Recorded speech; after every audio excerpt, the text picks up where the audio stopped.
the nation's finest collegiate players from 1975 against the NFL champion Pittsburgh Steelers. And tonight, you watch for the All-Stars this young man, Archie Griffin.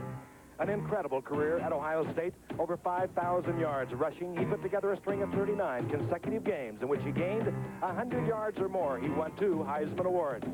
He'll team with Joe Washington. Joe Washington, a very gifted running back, reminds you of Gale Sayers, the way he can cut.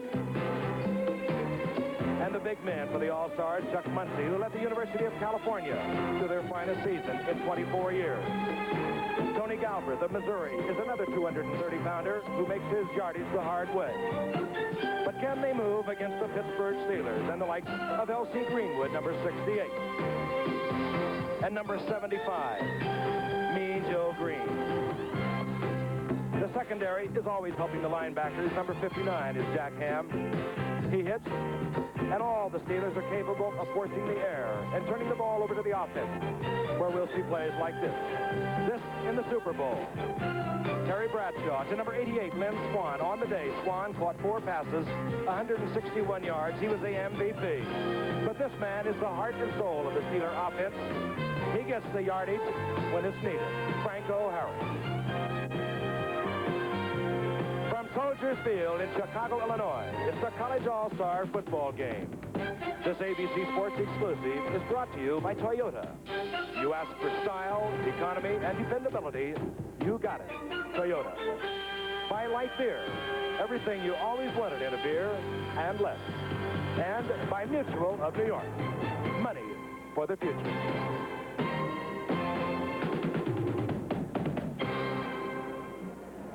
We have a late arriving crowd here in Chicago this afternoon. The city was hit with tremendous thunder showers. The field is wet. However, it does appear as if it's going to clear. The field is fine. It's synthetic. We should have a good football game. Hello again, everyone. I'm Frank Gifford. Obviously not in Montreal, where I just came from. But I am wearing my Olympic blazer, if you will, maybe in a tribute to the hundreds of ABC people who are helping you enjoy the 21st Olympiad. And, of course, they are doing a job that you appreciate, I know, and if you were ever there, you cannot believe the work that goes into it. But we have a good show here tonight, the College All-Stars and the Pittsburgh Steelers, and I'm very fortunate, and I'm working with a man who was a member of this College All-Star team when they first beat the pros back there, I guess, Bud more years than we like to remember. But Bud also coached this team. As a matter of fact, he was one of my coaches when I played here more years ago than I'd like to remember. You know, but we talked to Eric Parsegan, who's really coming back to coaching after a year out, and he honestly feels he can beat the Pittsburgh Steelers. Well, I've got to wonder whether that year out has changed his attitude that much, and he's forgotten that coaches are supposed to be pessimists, Frank. But seriously, all of the observers say that this is the best college all-star squad in many, many years. Harris says their attitude has been superb in practice. He said he wanted them to do 4 things, 4 objectives when they began. He wanted them first to get in condition, learn their football, have fun, but most important of all, he wanted them to win. And I think they've got a good shot because they've got fine people. Their quarterback will be number 8, Mike Kruschek. He broke Roger Staubach's record for completions, hit 67% of his passes during his college career. He's the property of the Steelers, too. And this is a great Joe Washington, number 24, small, 5'9", 175. Everyone has watched him. They run out of adjectives. Incredible, astonishing. He's some kind of player. And he's backed up, of course, by the 2-time Heisman Trophy winner, Archie Griffin of Ohio State. When Woody Hayes says, "This boy is the best I've ever seen," you know that he's some kind of player. I believe, Frank, that if the All-Stars can get off to a good start, play the first 20 minutes without mistakes, they've got a real shot to win this one. You know, a lot of teams have thought that about the Steelers, if they could get off without giving up a break or making a mistake. You don't play 20 minutes without them forcing a break. They have a great defensive line. You've heard a great deal about them. I think that maybe their best defensive player is this man, Jack Lambert, out of Kent State, a second-round draft pick. He backs up that front 4 like no linebacker in football. Terry Bradshaw, coming off his best year ever, 18 touchdown passes last year, 57%. When he wants to go deep, well, you remember the Super Bowl. Lynn Swann, was he incredible? 4 receptions, 161 yards. But when they need it, when they have to have it, they go to this man, Franco Harris, number 32. He gets the yardage when it's absolutely necessary. So we will be getting underway from Soldier Field in Chicago very shortly. The Pittsburgh Steelers and the best of the collegiate All-Americans. It's not just athletes that get athlete's foot. Innocent men, women, and children can get it too, just by coming in contact with it. And man, does it itch.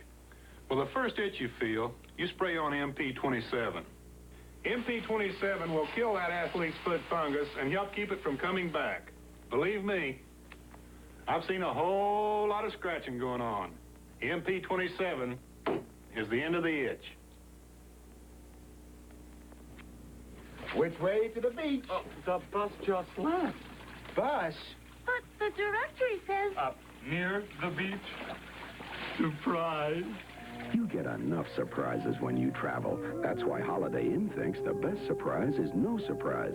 With over 1,700 inns, you can count on Holiday Inn almost anywhere you go. There are special family rates, and you'll be right where you want to be. At every Holiday Inn, the best surprise is no surprise. Top Flight is the longest golf ball you can play. Last summer, to prove it, Top Flight offered a $250,000 challenge to all the other leading balls, a distance test, with golfers like you hitting drives and 5-irons. The results? No response. None of the other balls accepted the challenge. Top Flight, the longest ball. Prove it to yourself.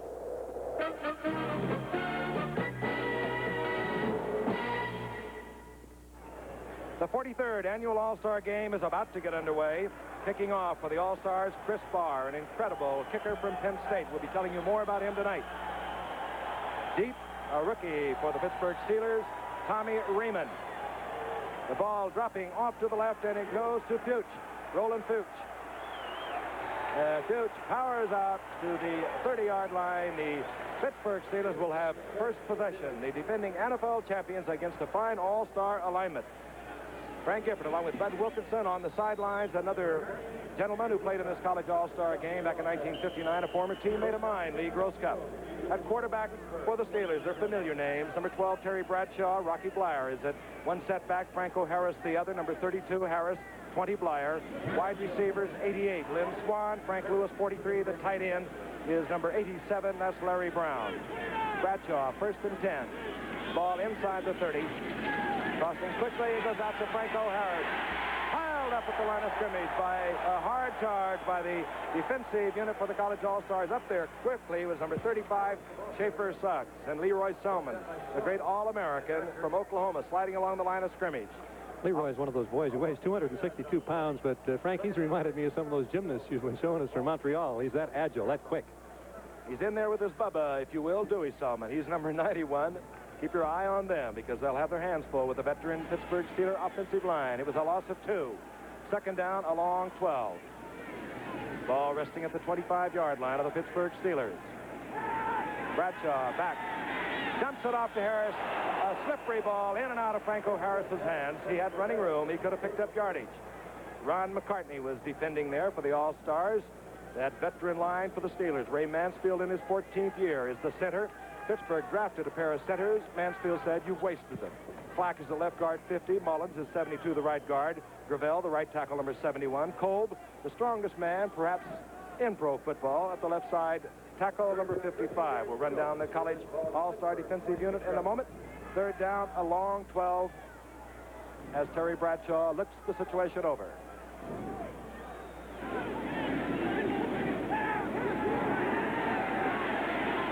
Firing to his tight end, Larry Brown, complete out to the 48-yard line down. First down for Steelers, hit there by Aaron Kyle from Wyoming. That's Bradshaw dropping back. You can see the excellent protection he has. Leroy Selman trying to get to him. 3-man rush. Brown crossing the field was wide open as the wide receivers Lewis and Swan had taken the 2 cornermen back. First down for the Steelers out to their own 48-yard line. Lynn Swan, 88. Frank Lewis, 43. They're the wide receivers. Lewis, top of your screen. The big man. Harris gets the call. He gets a big hole, and he moves over midfield down to the 47-yard line. It'll be a gain of 6. It'll be second down and 4. He's hit by number 56, Larry Gordon. The defensive line of the All-Stars, we saw number 91 and number 93. Those are the brothers Selman. Leroy is 93, Dewey 91. Defensive end on the left side, Troy Archer, number 90. He's from Colorado, the New York Giants, number 1 draft pick. Detroit drafted the right defensive end, John Woodcock, on their 3rd pick. Second down and 4. The ball just over the 40-yard line of the All-Stars. No score. We're just underway.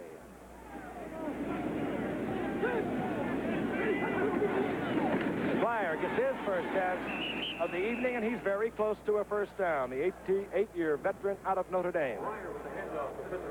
Get there by middle linebacker, number 77, Ed Simonini, and we're going to be watching him all night. Baltimore's third-round draft pick. The All-Stars are basically going to play a 4-3-4 defense. That time they jumped into a five-man line, similar to what we see the Miami Dolphins play so often. A 5-3 front. You saw Bradshaw check signals against the defensive alignment. And we have a timeout for a measurement. The Steelers have sent in both their tight ends.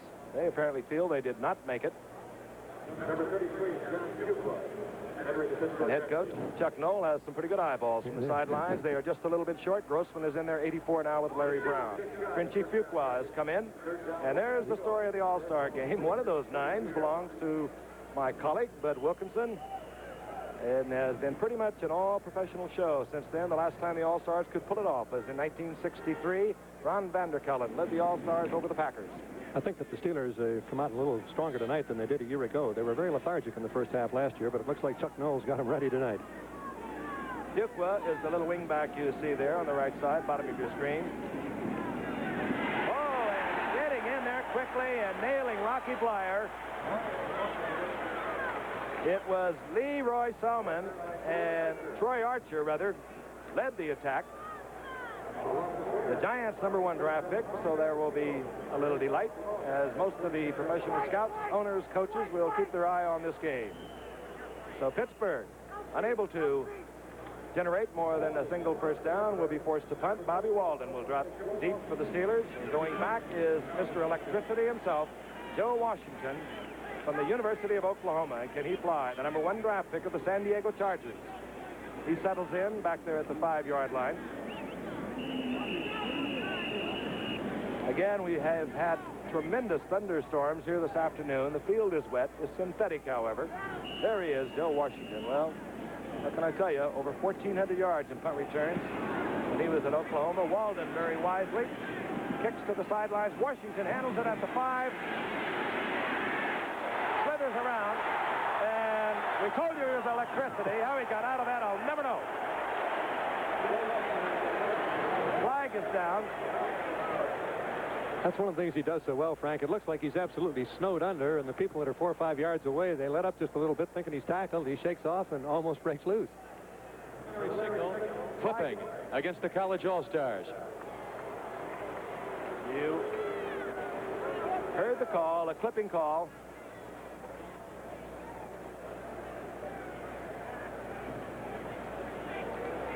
Our referee tonight is Carl Lepore.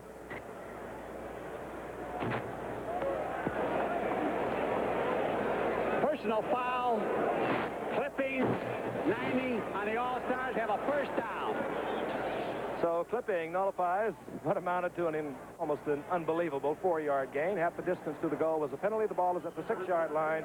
College All-Stars, Mike Kruchek takes over at quarterback. He, of course, from Boston College. Tony Galbraith is in there. One setback. He carries the ball into the middle of that Steeler defensive line, and that's not a whole lot of fun. Mike Kruchek, Bud, and he had a sensational career at Boston College. Hit 227 out of 337 passes for 67%. He's had a little trouble with a finger in his hand during practice, but it's healed nicely, and Era says that he's ready to go. He can throw the long ball and the short ball both. Galbraith got a couple. It'll be 2nd down and 8. Joe Washington, number 24, is in there with Galbraith. This is Washington looking for somewhere to go against Ernie Holmes, 63, Joe Green, 75, L.C. Greenwood, 68, and Dwight White, 78. Familiar names? They should be, because many feel they're the best front 4 in all of football. We were talking before the game, Frank, about the All-Stars having to go 20 minutes without an error. The worst thing can happen to you on your first possession is to get pinned way back there on your own 6-yard line. 3rd down, 7. Ball at the 9-yard line. Washington in motion, gets a draw play, big opening. Beautiful delay draw play with Washington in motion. He gets out, gets the first down. Jack Lambert, 58, moved over to make the stop. And we told you he is lightning in a bottle. And we have not seen much of him over the past few years because of probation by the NCAA on television. But let's look at it again. The Steelers thinking pass, had the rush on, linebackers dropping back. Washington on the delayed draw found great opening for the first down. 10-yard line. Washington again. Runs into a lot of Steelers. A whole block of them up there quickly. Number 24, J.T. Thomas to turn it to the inside. Jack Ham was right there waiting. That's what the Steelers do so well. They play pursuit football, and they gang tackle. Chuck Noll was very concerned about what kind of offense the All-Stars would run. They haven't seen them, of course, and there are so many various coaches on the All-Star staff. Ara Parsegian had his own pattern at Notre Dame. There have been people like Sid Gilman, who's been in football longer than maybe you and I have. They're using a tremendous variety of sets. They haven't been in the same set twice. Second down and 10. 17-yard line. Toss goes to Washington. And he jukes Andy Russell, gets a couple of yards before going out of bounds at the 20-yard line. A gain of 2. It'll be third down and 8. Jack Lambert, Andy Russell in pursuit, made the stop. We'll watch it from the end zone. See Boschnagel coming in motion, and there's the quick pitch out. Washington has it. And now watch this man, little juke to the inside, slow down. But there's too much water on that field splashing around. On artificial turf, though, Frank, another 15 or 20 minutes, this field will have relatively good footing. Archie Griffin, number 45, is checked into the lineup for the All-Stars on a third down and 7. The ball at the 20-yard line. Griffin in for one of the wide receivers. Motioning down now to the right. Oh, and Kerchak is in the arms of L.C. Greenwood, and how many NFL quarterbacks can tell you about that experience? L.C. Greenwood. The All-Stars were concerned about whether they could contain Greenwood. They're going to try to get out around him. They want to know whether he was coming straight up the field or whether he was going to control the inside. That time he came straight up the field, and he had the proper stunt on for the play being run. There he is. He is some kind of football player. 6'6", 250 pounds, and beginning his 9th year of professional football. Hunting now for the All-Stars. A loss of 10 will be Rick Ingalls. He's dropping into his own end zone. Deep is Theo Bell, a rookie from Arizona, number 83. And Ingalls hustles one away. Bell takes a rookie risk at the 40-yard line, but makes a couple of yards out of it and is out to the 38-yard line. 34-yard punt. So the Pittsburgh Steelers will have good field position. A flag is down on the field, and we'll be returning in a moment. Hooray! I need a muffler bag! I know! You do it? I'll order it. I'll see you. Hey, let's talk training. Let's talk muffler. Oh, let's talk next week. Midas built a business for people who can't wait. So you're usually in and out in 30 minutes without an appointment. You sure work fast. Work fast. Come to Midas. We're specialists. We have to do a better job. I was 10 when my father started saving for my college education. Brian, he said, you're going to have it better than me. You just do the studying, and I'll do the saving. He had it all planned. There's only one thing he didn't plan. He didn't plan on dying. When a man dies, his dreams don't have to die with him. Talk to us about your life insurance needs. Mutual of New York. Money for the future. No score, Soldier Field, Chicago, Illinois. The annual College All-Star Game, the 43rd annual College All-Star Game. And Ingalls was forced to punt from his own end zone, a 34-yard punt. There was a penalty against the All-Stars. They broke too early. They had men downfield, illegal men covering. It was declined by the Pittsburgh Steelers. Naturally, they have good field position at the College All-Stars 39-yard line. First and 10, Steelers. Bradshaw at quarterback, Franco Harris, 32, Rocky Blyer, number 20. Those are our setbacks for the Steelers. Bradshaw. Watch Lynn Swan, and he finds him at the 25-yard line. First down, and a patented catch by Lynn Swan. He does never drops that ball when it's low. Let's go down now to our colleague Lee Groscup on the sidelines. Joe Washington Sr., your son had a little problem with his shoes. Tell us what happened. Well, somehow he left the shoes, about 2 or 3 pair in the dressing room, and when he came back, probably an autograph seeker got them. But you have a few more. Oh, yeah, I brought about 8 pair with me, you know, just in case. He's doing well so far. Giff? See him play. He can play without shoes. And here comes Rocky Blyer. Tremendous haul, and he bursts all the way to the 10. Stopped there by Aaron Kyle in the secondary. Big hole right side. Jerry Mullins over there at right guard. Gordon Gravel opening a big hole on that left side. Caught him expecting another pass there, Frank, and the rush opened us up for a well-executed trap play. Blyer had all kinds of daylight. Harrah was very concerned about the tackling of his secondary. They're very quick, but they're not very big. Lewis is 170 pounds. Suggs is 196, the biggest, but Clark and Kyle are each about 180. First down, the ball just at the 10-yard line.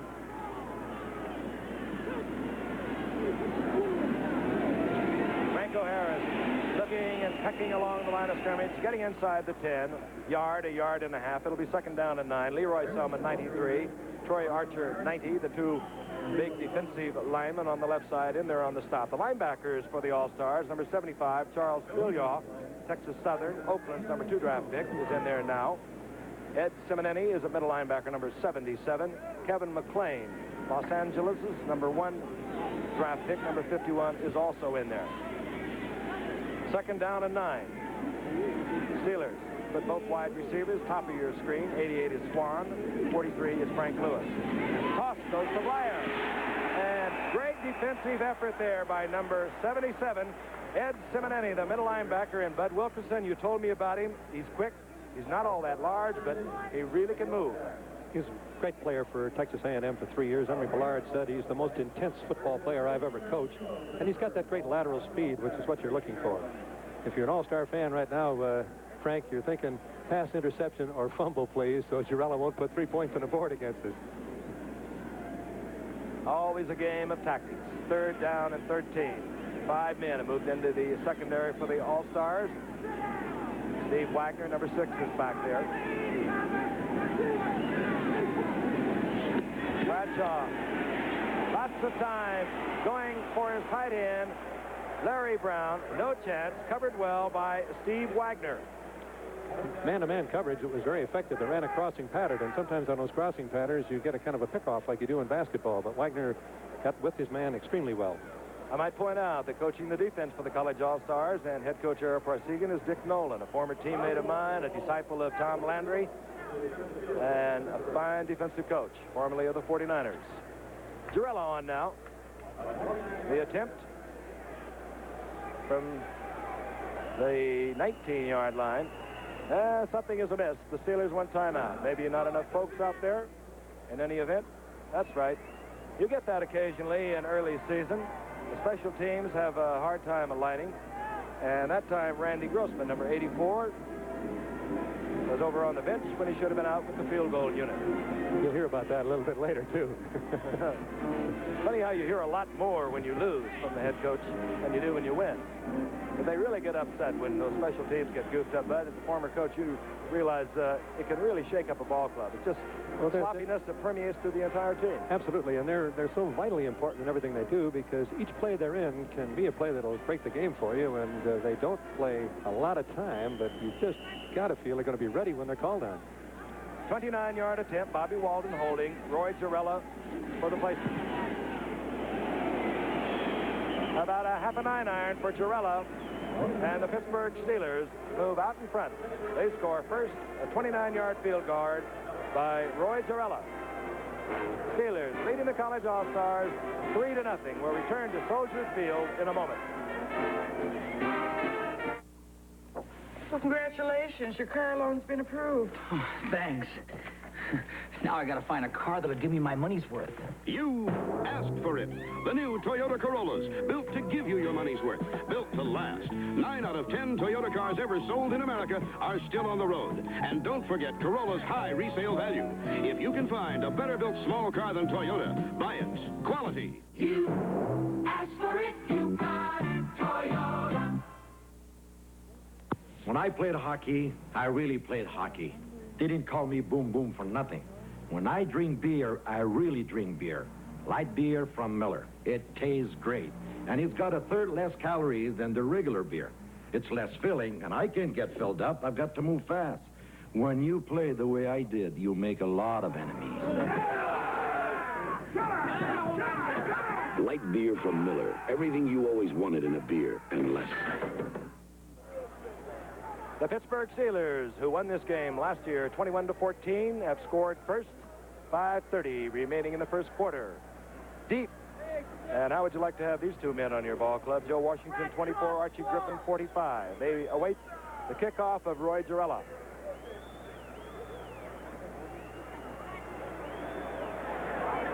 And it'll be Washington from his own 10.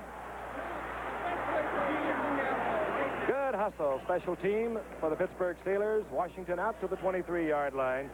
Theo Bell down there. Theo Bell trying for a wide receiver job with the Pittsburgh Steelers, wearing number 83. That's how Rocky Blyer made the starting lineup for this Pittsburgh team. He was on the specialty teams. He'd been wounded in Korea, as I think most everybody knows, Frank. But he worked so hard on those specialty teams that he picked up his speed. He was a 5-second sprinter, and he got it down to about 4.7. First and 10 for the All-Stars.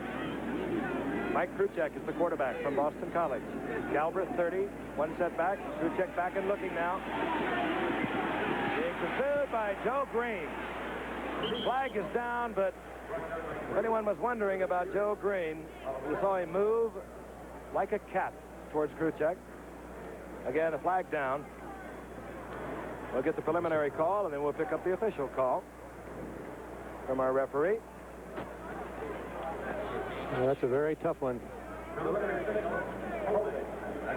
The indication is holding, and we'll hear it from referee Cal Lepore.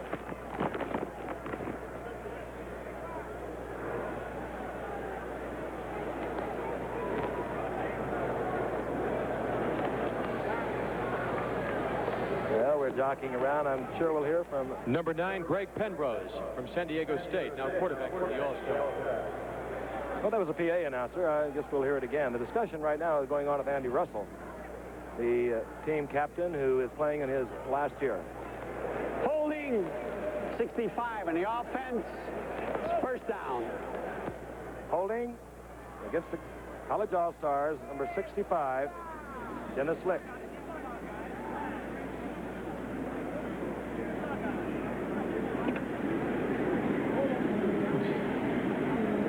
Has moved in a quarterback, Craig Penrose of San Diego State, the NCAA passing champion last year. He was the number 4 pick for the Denver Broncos. 10 yards assessed against the All-Stars. 5:13 remaining in the first quarter. Craig Penrose, 6'3", 210 out of San Diego State. 15 touchdown passes there last year. Draw play. Washington out over the 15 to the 17. It'll be second down and 15. Glenn Edwards in there to make the stop for the Steelers. And right now we'll pause 5 seconds and allow our local stations along the line to identify themselves.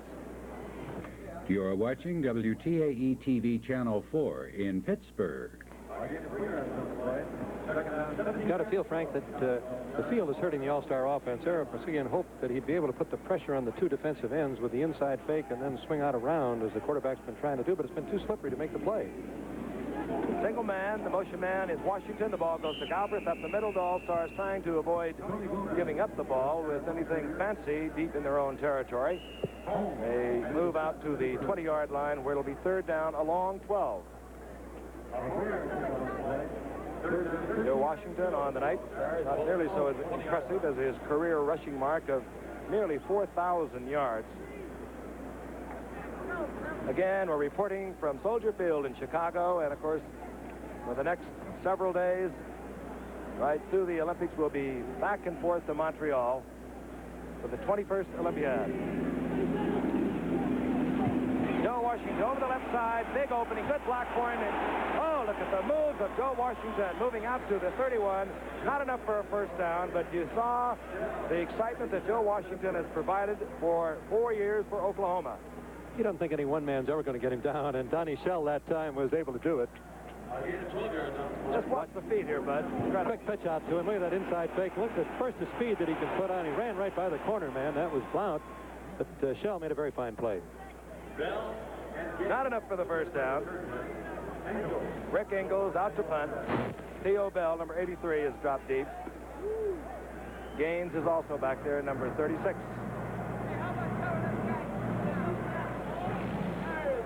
Ingalls It'll be Bell at his own 32. Bell out of bounds at the 44-yard line. Good return, good field position for the Steelers. Tony Galbraith was down there to make the stop. We'll be returning in a moment.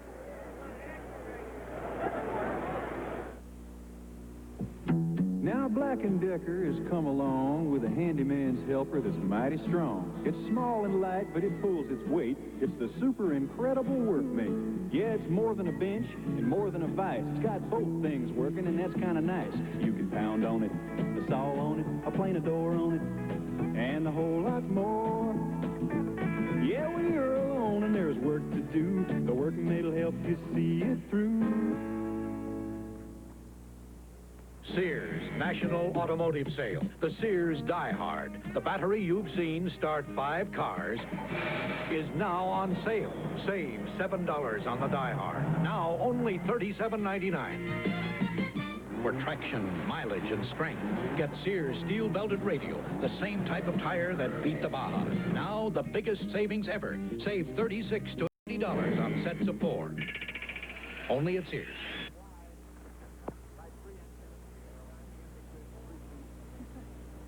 .258 remaining in the first quarter from Chicago. The Pittsburgh Steelers have the ball at their own 44-yard line. They lead 3-0. Critical series for the defensive team of the All-Stars. If they can stop them here, get good field position, they're very much in the game. Little local color as Terry Bradshaw looks over the All-Star defensive alignment. Up in the air, goes out on top to Rocky Blyer, and Blyer scrambling down the sidelines. And we'll see where they mark it. At the 40-yard line, just inside the 40, up there covering was Aaron Kyle, the #1 draft pick for Tom Landry and his Dallas Cowboys. They obviously caught the All-Stars reading run that time, and everybody was wide open. Ball at the 39-yard line. For your information, you Buffalo Bill fans, they signed their #1 draft pick. He's playing tonight. He's number 29, Mario Clark of Oregon. He was signed at 5:30 this evening. On the 1st and 10, Bradshaw going for Swan. Good defense back there. Number 40, Ed Lewis, the 2nd-round draft pick of the San Francisco 49ers from Kansas, was back there along with Mario Clark. And we just spoke of Mario. Signed with the Bills tonight, the #1 draft pick. It'll be 2nd down and 10. You got to get a little better rush than that, or Bradshaw's going to eat them up. I was talking with Chuck Knoll at noon, Frank, and he said that Bradshaw is really so effective throwing the ball that in practice he can do things that you tell him that you better not try to throw it that hard in the game because they're not going to be able to catch it. You slow him up, but he's got that great touch on the long ball, on the short ball. He's really a remarkable thrower. He's been good in the past, Bud, but he really came of age last year. 57%, 18 touchdowns. Now on a 2nd down and 10, he hands off to Rocky Blyer. Blyer up to the 35-yard line, gain of 4. It'll be 3rd down and 6.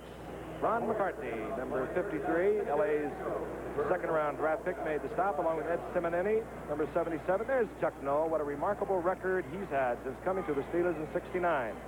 Did a great job of picking people in the draft, slowly build up his team, and they're right at the height of their powers now. Almost everybody on the team is either 28 or 29 years old. Super Bowl champions the last 2 years. 3rd down and 6, the ball at the 35. Bradshaw again, looking. A lot of time again, runs out of the pocket. And this time he throws into a crowd intended for Swan. Kevin McLean was back there, almost got his hands on it for the All-Stars, but not quite. 4th down, the All-Stars firm up and hold again. Ara Parsegan, we spoke of Knowles' incredible record. This man had that sensational record at Notre Dame, 170 wins, 58 losses, 6 ties, 2 national championships, and back on the sidelines where he belongs, Bud. You bet. He also had a winning record at Northwestern, which a lot of people overlook, and when you have a winning record at Northwestern facing the power schools of the Big Ten, it's a remarkable achievement. College All-Stars call timeout. We've got a great series of college football games coming up this fall, Frank.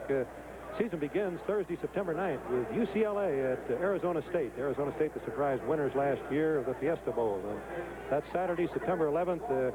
great regional, Pittsburgh at Notre Dame being the headline game, Tulsa, Oklahoma State, South Carolina against Georgia Tech, and Houston at Baylor.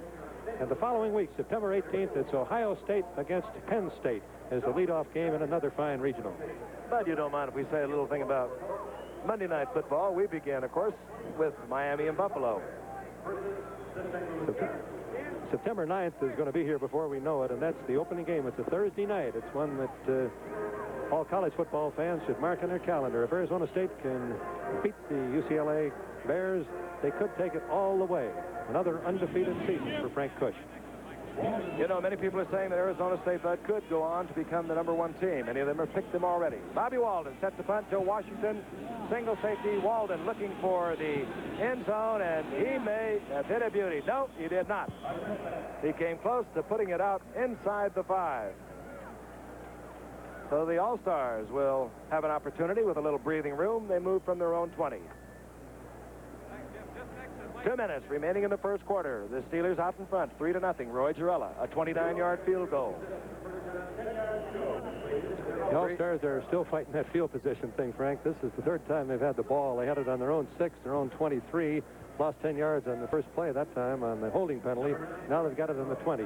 Hopefully they can work themselves out into some kind of position where they can really open up and operate.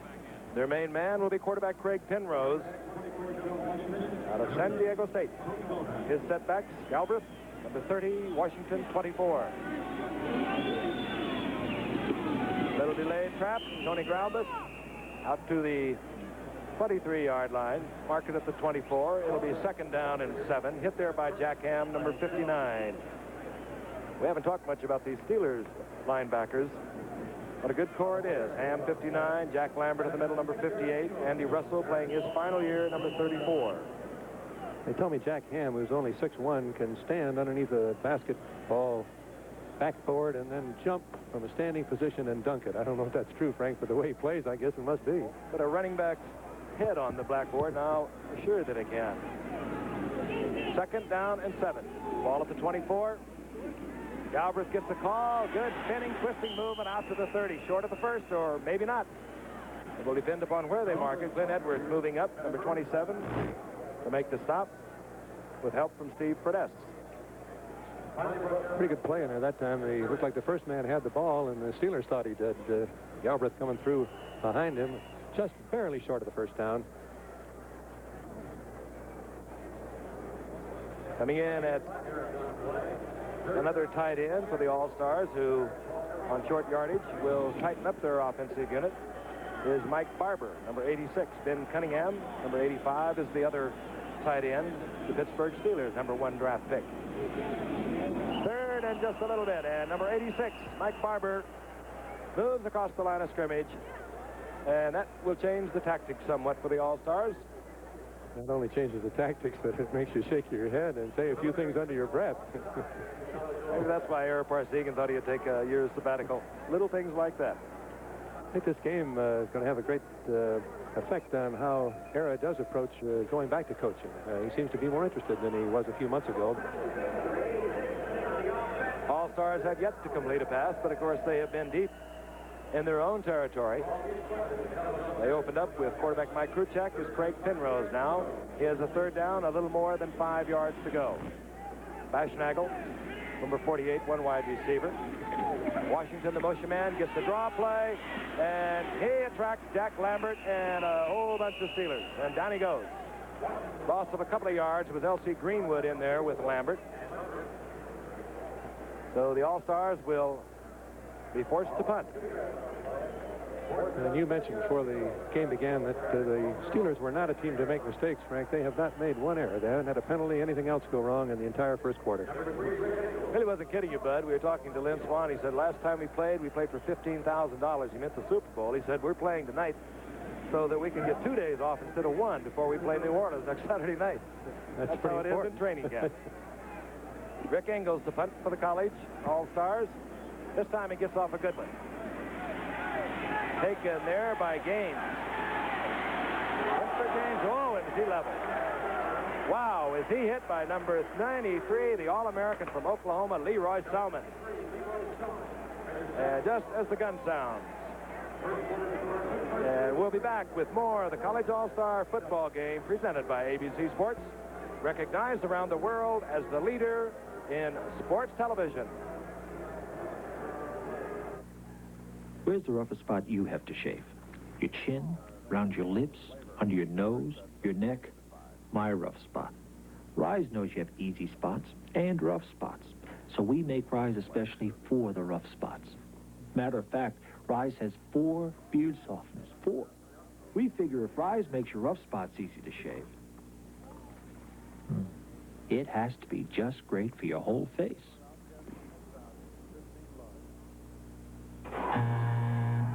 I guess you could say I'm a professional sweater, because out there you really work up a thirst. You see this Gatorade thirst quencher? It's not like one of your soda pops or iced teas. It's like me, the greatest. Gatorade's the one drink specially designed to really quench your thirst and give your body what it's thirsty for.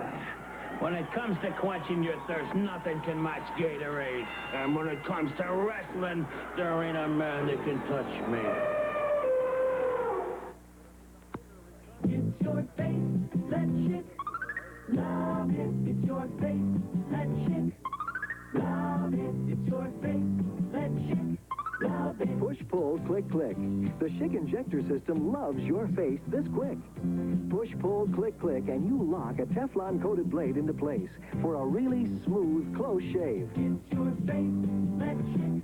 Love it. Schick injector system, regular or twin blades. This is Frank Harris. I brought you the story of children like these from the settlement houses and the great moments you made possible when Mildred Morrison completed her education. Now I'm here to introduce you to the 3rd season of the Great Moments series, and I'll be joined by the top stars from each of the NFL teams. We'll be bringing you the great moments on the field and the great moments you make possible in the lives of people. You can create a few great moments of your own. Be a part of your United Way. Thanks to you, it works. For all of us, the United Way. We begin the second quarter of the 43rd annual College All-Star football game with the Steelers leading 3-0. Roy Jarrella 29-yard field goal. Steelers 1st and 10. They move from their own 46-yard line. Reggie Harrison, 46, is one set back along with Frenchy Fuqua, number 33. Fuqua gets the call, stacked up on the left side, no gain. 2nd down and 10. Let's go down to Lee Gross Cup. Thanks, Skip. Mike Krushek has a badly bruised left thigh. He's trying to loosen it up. If it does loosen up, you'll see him back in the football game. If not, you'll continue to see Craig Penrose or Jeff Blunt. Skip? Thank you, Lee. And, of course, Krushek was drafted by the Pittsburgh Steelers. You would think they would treat him a little more delicately than that. However, such isn't the case. 2nd down and 10. If anything, a loss of about a foot. The ball just over the 45-yard line. Wide receiver Stallworth, 82 now for the Steelers. Lynn Swan remains, number 88. Getting the call is Reggie Harrison. Harrison piled up by the Selman brothers. Middle of that line is awfully tough defensively. Dewey Selman, Leroy Selman, Ed Simonini, they make it tough in there. Gets a yard and a half. It'll be 3rd down, a long 8. Ball resting right at the 48-yard line. Chuck Knoll. Last 4 years, he's won 43. He's lost 12 and tied 1. Came from Baltimore and has put together, under Art Rooney, a great championship team in Pittsburgh. On the 3rd down, Bradshaw looking. Takes a look at Harrison. He's not available. Goes out to his wide receiver, Lynn Swan. Intended him to Swan. Swan slipping on the turf. First quarter, not a bad one for the All-Stars, considering how many times they were in trouble in their own territory, Bud. The total yardage, if you take the passing out of it, they played a very good first quarter. And I think that Eric Parsegan is very pleased with this. When you are going against the pros for the first time, Frank, as both you and I recall, it takes a little while to get the confidence that, yeah, we're as good as these guys. We can play with them. And by now, the All-Stars, I think, along the line feel that way. Bradshaw, of course, not burning the barn down either, Bud. He's 3 of 8 for 50. 4th down, Steelers will punt. Bobby Walden, Joe Washington, single safety for the All-Stars. Walden, very obviously, does not want Washington to get his hands on the football. Puts it out of bounds inside the 14-yard line. Steelers over the All-Stars, 3-0, 13:30 remaining in the first half. We'll be back. I tune up friends' cars as a favor, but when they say I need new points, condensers, and plugs, I say you may not need new plugs. Not if you use these auto lights. They got a special extended tip that's self-cleaning, burns off carbon deposits. So instead of lasting 5,000 miles, they'll easily last 10,000. They say, change the plugs. So I changed the plugs. What do I do with their old auto lights? Put them in my car. I haven't bought a new plug in years. Introducing Motor Trend Magazine's 1976 Import Car of the Year, the Celicas from Toyota. Motor Trend calls all three Celicas the right cars at the right time and picked them over every other import.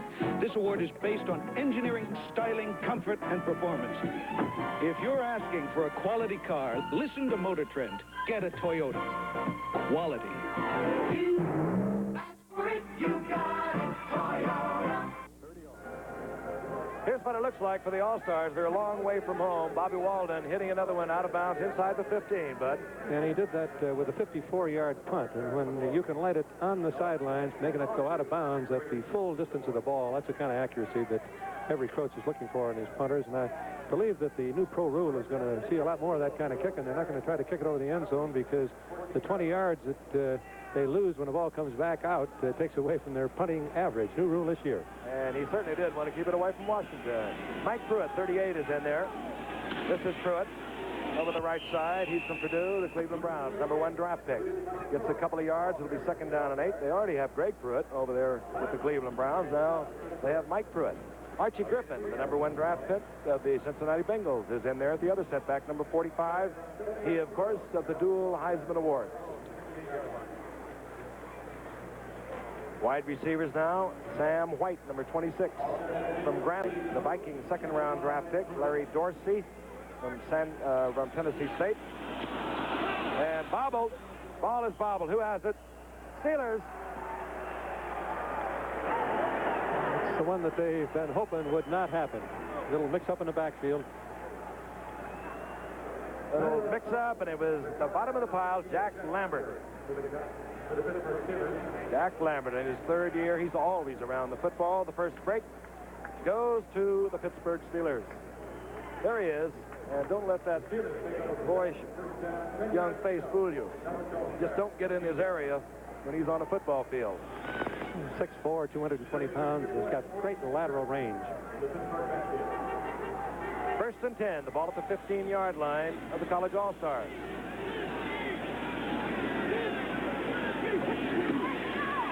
Bradshaw flooding back to the right, isolating a receiver, and he cannot get to him. It was intended for John Stallworth. Bradshaw putting both backs to the right. That generally will isolate a receiver on the weak side against one man. That's exactly what happened. Bradshaw threw it underneath. Mario Clark trying to cover John Stallworth. I can't tell whether Terry's slipping a little bit when he throws the ball or not, Frank, but it looks like he is because he had the receiver open a couple of times and has underthrown them just a little. Hey, if he'd have been playing here an hour ago, he would have needed swim fins. Have to put something extra on it to get it through the rain. So far, we've had no rain during the course of the game. 2nd down and 10. Bradshaw through the air. Lots of time and no open receivers.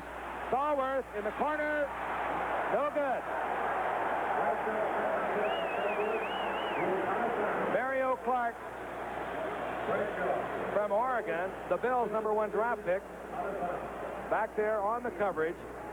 A big rush here on Bradshaw, and this is the kind of move that makes him the great quarterback that he is. Rolls it to the outside, looks like he's going to run with the ball. He sees Stallworth open, and this one he really did on the run, hang out there absolutely perfectly. Stallworth, however, as you can see, does not get both feet in bounds. You've got to have both feet in bounds in pro football. I don't think he had either one of them in, but clearly he was off the field of play. Bradshaw now has left himself in a must-passing situation. Steelers leading 3-0, 29-yard Jarrella field goal.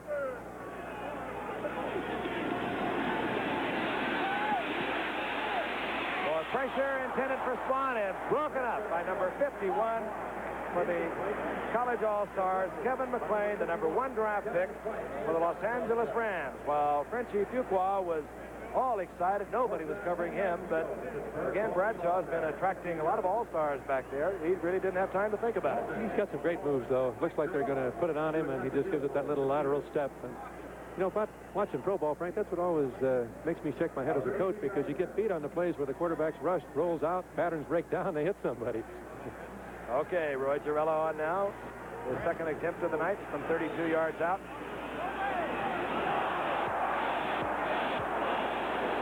And this time, just about a full 9-iron. A little carom shot there. So the Steelers lead the College All-Stars with 12:30 remaining in the first half, 6-0. The Alaskan Pipeline, one of the largest construction projects since the pyramids. And the men who are making it have to give it all they've got, or they don't make it. Quitting time! Come on, guys, let's go! And up here, quitting time is Miller time. Time to head for the best tasting beer you can find. Miller High Life, America's quality beer since 1855. If you got the time, we got the beer. Miller beer. Miller tastes too good to hurry through.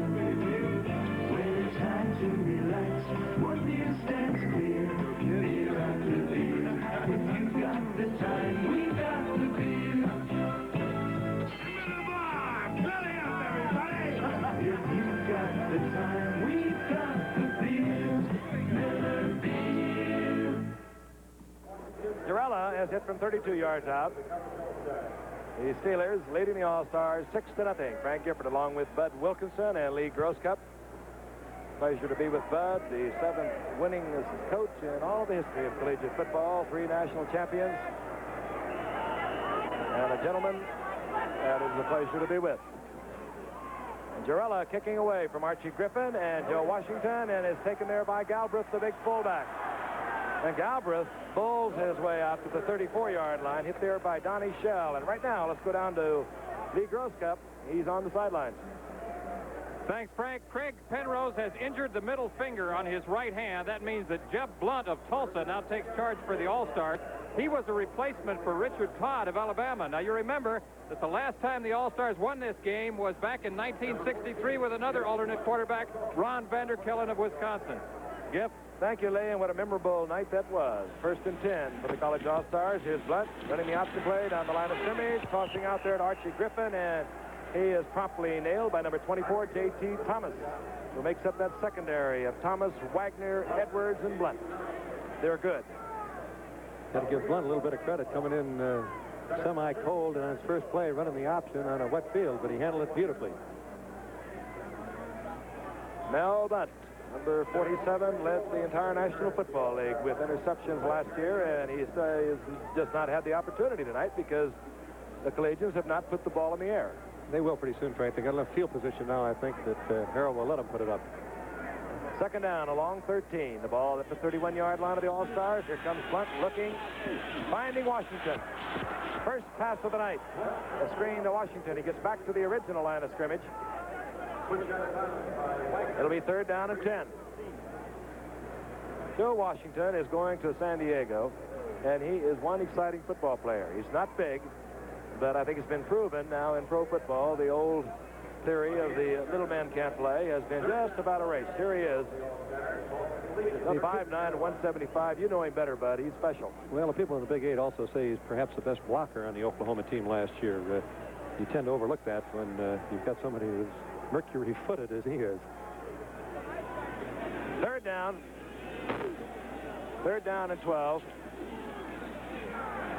Blunt rolling out, attracts the crowd, fired, and picked off by Jack Lambert. At midfield, Jack Lambert, who does just a little bit of everything on the football field, but most of it is around the football. Steelers with their second break at midfield.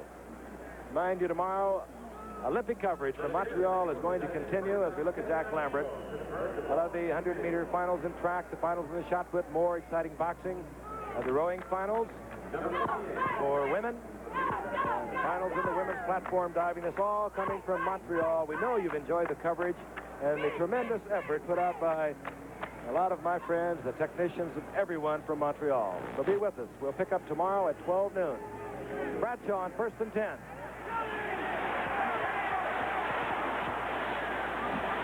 Complete. He hits Randy Grossman, and Grossman is down the sidelines. Moving inside the 20, down to the 19. The backup tight end, Randy Grossman. And again, Bud Wilkinson, that's how Bradshaw can really hurt you. Let's watch Bradshaw. Nobody open on the first pattern, and that's that speed that he has that makes him the great player. Rolls out, dead on the run. Pass complete beautifully. People sliding around down there, but Bradshaw's execution when he's rushed is remarkable. That was Ken Novak in there pressuring Bradshaw, the Baltimore Colts #1 draft pick out of Purdue. Steelers, 1st and 10. Ball at the 19-yard line. Setbacks, 46, Harrison. Frenchy Fuqua, 33. Frenchy, nowhere to go. It's Troy Archer, the Giants' #1 draft pick out of Colorado, moving in there to drop Fuqua for a 2-yard loss. Mario Clark also coming up on the outside to turn Fuqua back to the inside. Archer looks very well balanced out there. He's controlling it from the outside, and he ignores the fakes, stays on his feet, plays it calm and cool. Troy Archer, 6'3", 245-pounder. 2nd down now and 12. The ball at the 21-yard line.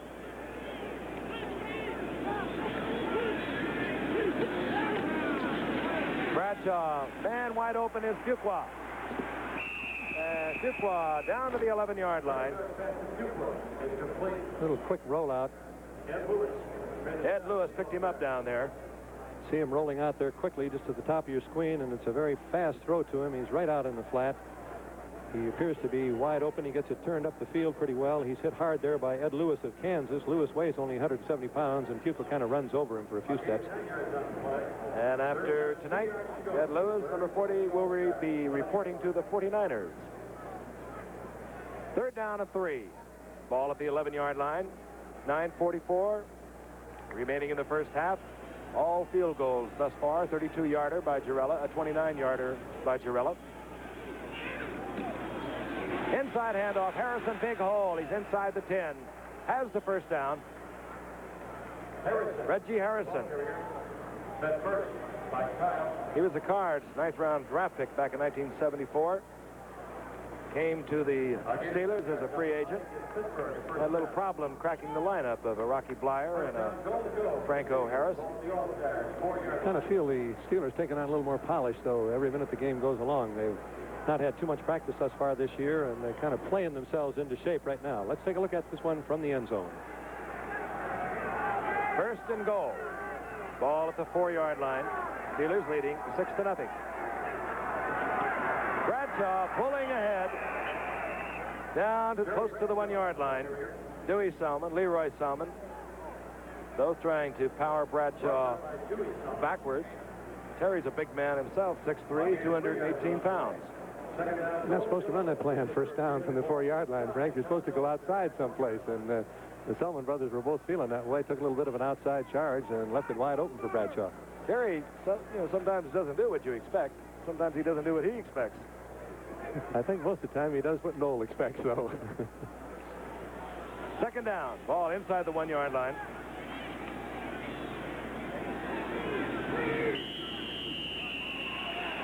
We do not have a 30-second clock in effect, but the Steelers have gone beyond the allotted 30 seconds. We had anticipated having the official 30-second clock on the field. However, it was not operational.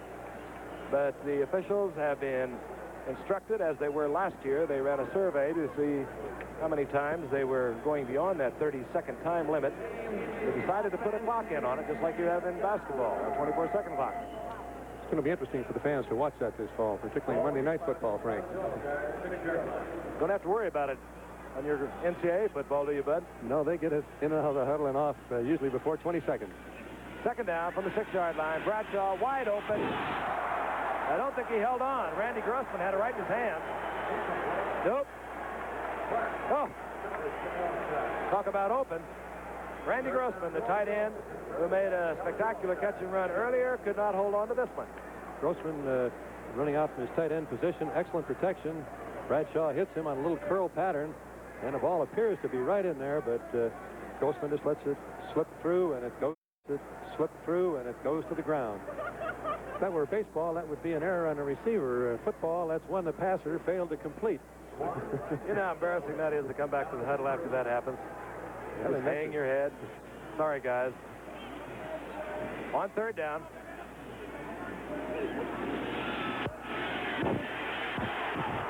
Bradshaw throws it up for grabs. John Stallworth. There's a flag down. Now, I don't know whether it was tipped by one Steeler, caught by another one. There was a big crowd of folks.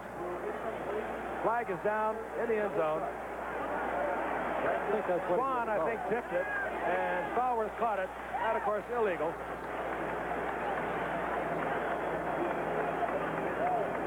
I think it was Swan that caught the tip. Let's take a look again. Bradshaw dropping back. You can see the ball as he lets it go in the air, and our cameraman caught it. And there's one Steeler bouncing it. That's Stallworth tipping it. Stallworth tipped it. Swan catching, and illegal. Swan made another one of those great recovery catches, but it's an illegal reception because two Steelers touch it without an intervening All-Star touching it. So Jarella goes again from the 23-yard line, or a 23-yard attempt.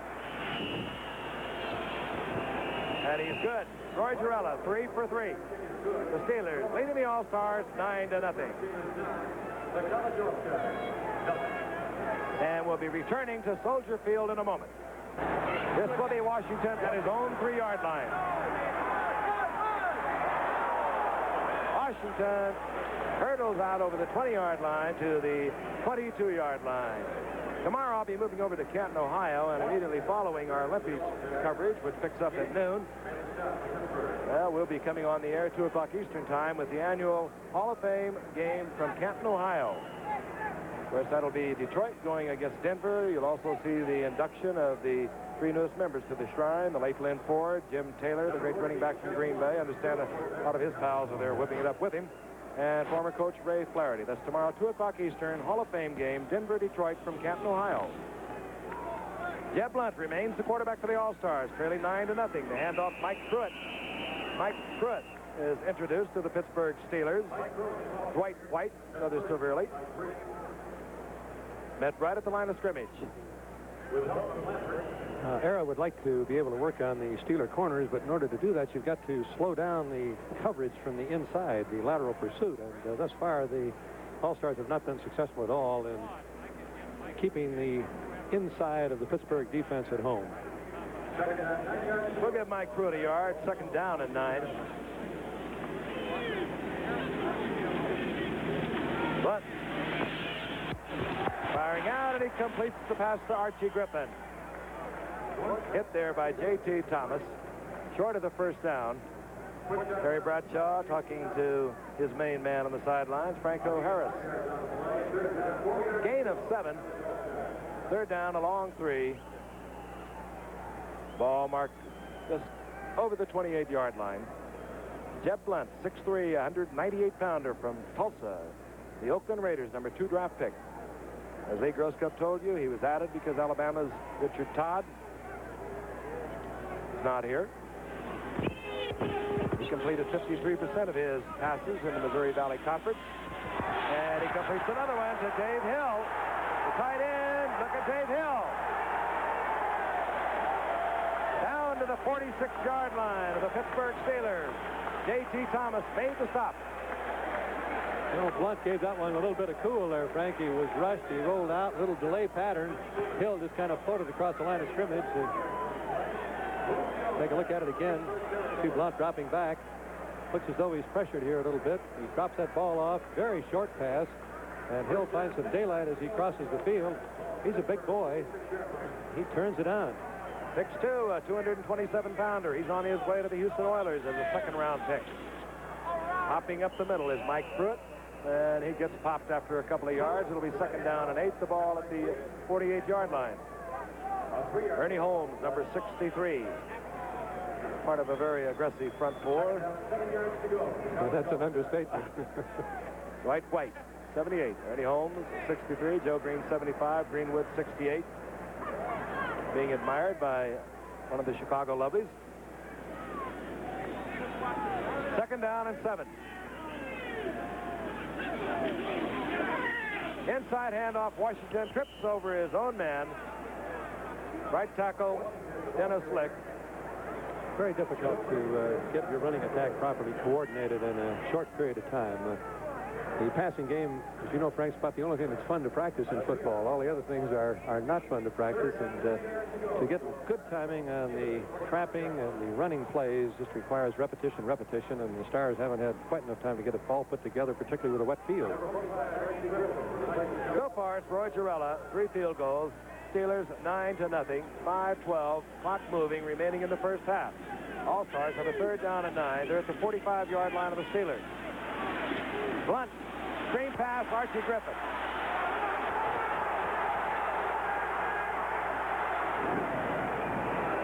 Griffin taken out of bounds. A lot of action, a lot of running, a gain of 1.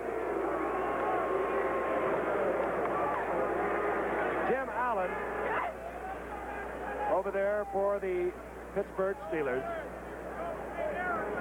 That'll bring on the 4th down, the punting unit for the All-Stars. It's the kind of play that gives you untold respect for the Pittsburgh defense. Looks like they're all moving the wrong way. Looks like Archie's going to break something, and they just put the brakes on. They slide right back and never lose the pattern down the field. He just had no room to run. Winford Gaines, the single safety man for the Steelers. Rick Engels to do the punting.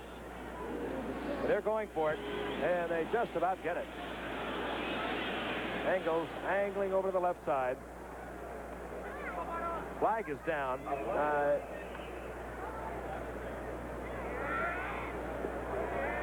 A little discussion at midfield. And again, the All-Stars apparently not really used to this professional rule. You can only send your 2 outside men down until the ball is punted.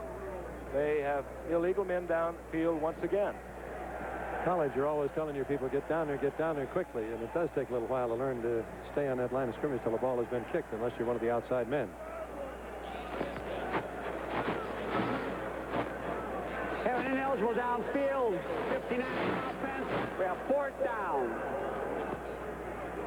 4th down, and the Steelers elect to have the All-Stars kick once again.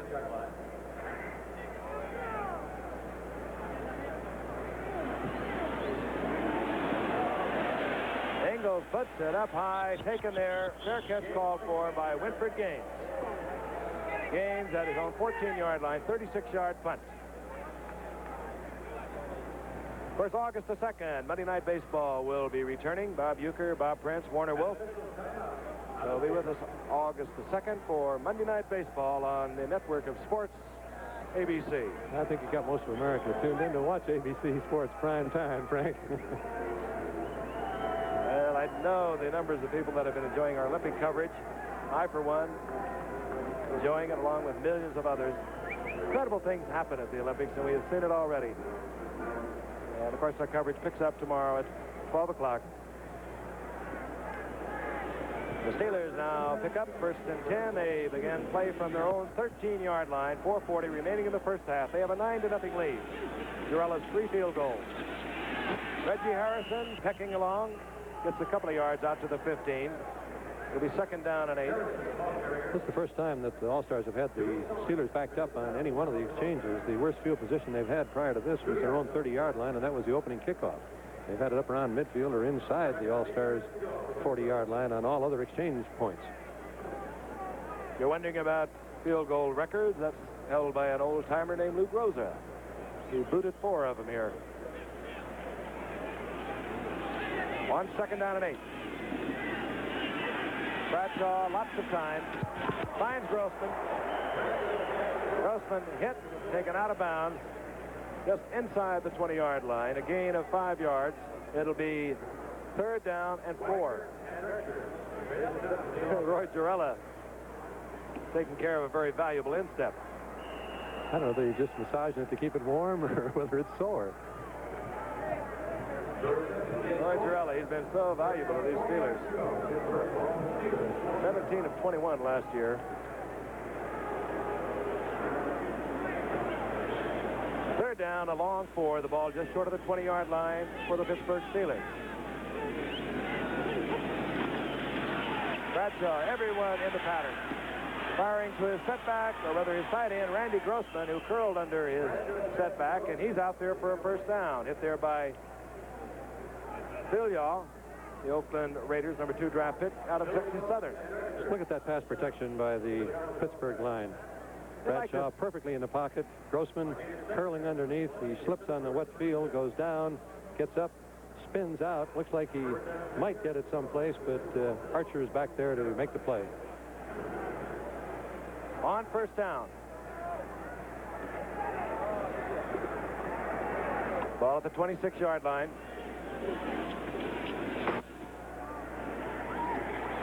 And out to Randy Grossman. Grossman with another catch out to the 31-yard line. He has now caught 4 receptions from Terry Bradshaw. Hit there by Steve Wagner, who's on his way to the Minnesota Vikings after having played his football at the University of Wisconsin. A little tough on the defensive secondary, as you know, Frank. When the field is wet this way, you've got to play them a little bit looser because you may slip. You don't want them to get behind you when the All-Stars are trying to play a little bit loose, and that lets those curl underneath patterns be open. And Terry Bradshaw gets it off before the 2-minute warning. And a flag goes down and picked off. It's Steve Wagner who picked it off, but again, a flag is down. Steve Wagner. The University of Wisconsin, the penalty against the Steelers. The All-Stars have to break and will also pick up a 2-minute warning. See it again. Bradshaw back. He's not rushed. He overthrows the ball just slightly. And Wagner is right there to make a diving catch. He recognizes this is pro ball. He's not hit. And he gets up and starts to go right away. 6 feet tall, a 208-pounder. Recover very, very quickly, but the All-Stars are in business at the 25-yard line. First big break for him. There's a happy young All-Star, Steve Wagner, number 6, who intercepted the pass. And the 2-minute warning being given. 1:57 remaining now in the first half. There he is. Steve Wagner on his way to the Minnesota Vikings, and we'll be returning here in a moment. Sears National Automotive Sale. The battery that has extra power to start your car when most batteries won't is now on sale. Save $7 on the Die Hard. Now only $37.99. For traction, mileage, and strength, get Sears steel-belted radial, the same type of tire that beat the Baja. Now the biggest savings ever. Save $36 to $80 on sets of 4. Only at Sears.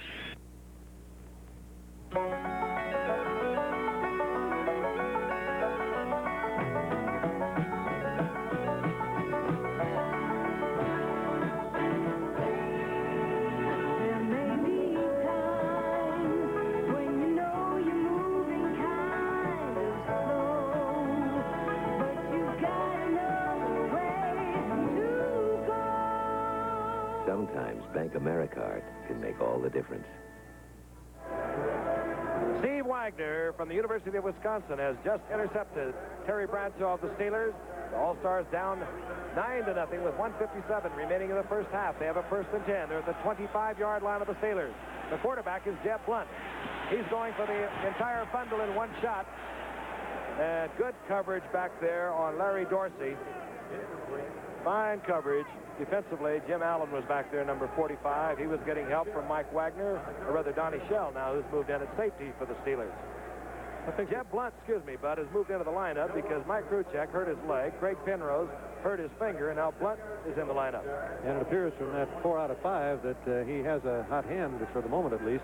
I think he's got a better shot against this defense if he tries to hit people on crossing patterns or delayed receivers coming out. That Steeler secondary is very adept against the long ball. That was his first incompletion. 2nd down and 10. The ball at the 25, and Blunt leaves it there. Pulled away from the center. Left a very important package. And Mike Pruitt came up with it. L.C. Greenwood came up with Mike Pruitt. Coaching parlance, we call that snap from the quarterback T-formation center, rather, to a T-formation quarterback, an automatic exchange. Now and again, it doesn't prove to be automatic. Yeah, I just wonder about how much opportunity he's had to work, because I'm sure that Ara Prosigan planned to go with Kruchek and Penrose. He hasn't had as much as the other 2 men, and it's a very difficult thing to get the ball smoothly all of the time. 3rd down. Oh, Penrose is really belted. It was Dwight White who came up with the ball. Greenwood unloaded on Blunt, and that's putting it rather delicately. You could see the ball just slipping out of his hands. The hands were too high on the center's buttocks, and the ball never did get into Blunt's hands at all, and that was a very, very costly fumble. Looked like a minimum of 3 points there for the All-Stars after that intercepted pass, but by failing to make the proper exchange, they lost their opportunity. Again, keep in mind, it probably is the fact that the first two quarterbacks, Kruchek and Penrose, were hurt. They're out of the game. That under the fact that Blunt has not had the opportunity to work that he should have had. In any event, Steelers have the football. 1 minute remaining in the first half, and Bradshaw goes to the air, incomplete. Intended there, Bob Geddes. I guarantee you one thing, during the half, Brock and Blunt are going to practice snapping the ball to each other in the dressing room. You know, it's just going through my mind. They'll be out in the tunnel right outside of the dressing room taking a few snaps, I guess. You betcha. And Kruchek from Boston College, a Pittsburgh Steelers draft pick, hurt his leg in the very first minutes of the game. Craig Penrose was hurt. Right now we're looking at Jack Ham taking on a little refreshment. Great linebacker, the Steelers. 17 interceptions for Jack Ham over 5 years out of Penn State. Second down. Bradshaw is going to keep it in the air. That's how Bradshaw hurts you. And he gets it off to Geddes, this time incomplete. And first down for the Steelers inside All-Star territory at the 43-yard line. They immediately call timeout.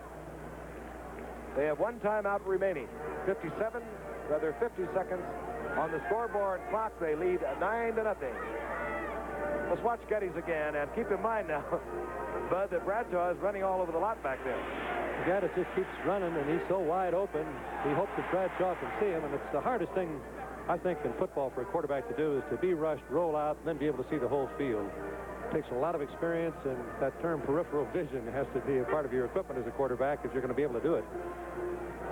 Terry Bradshaw, great athlete, turned musician now. He had the semi-hit record in country and western music outlet called "I'm So Lonesome I Could Cry," and sometimes he's felt that way, I'm sure. He knows the feeling. We talked to him the other day. He's got another one out. Said it opened on the charts, disappeared from the charts. But he says he's going to hang in there.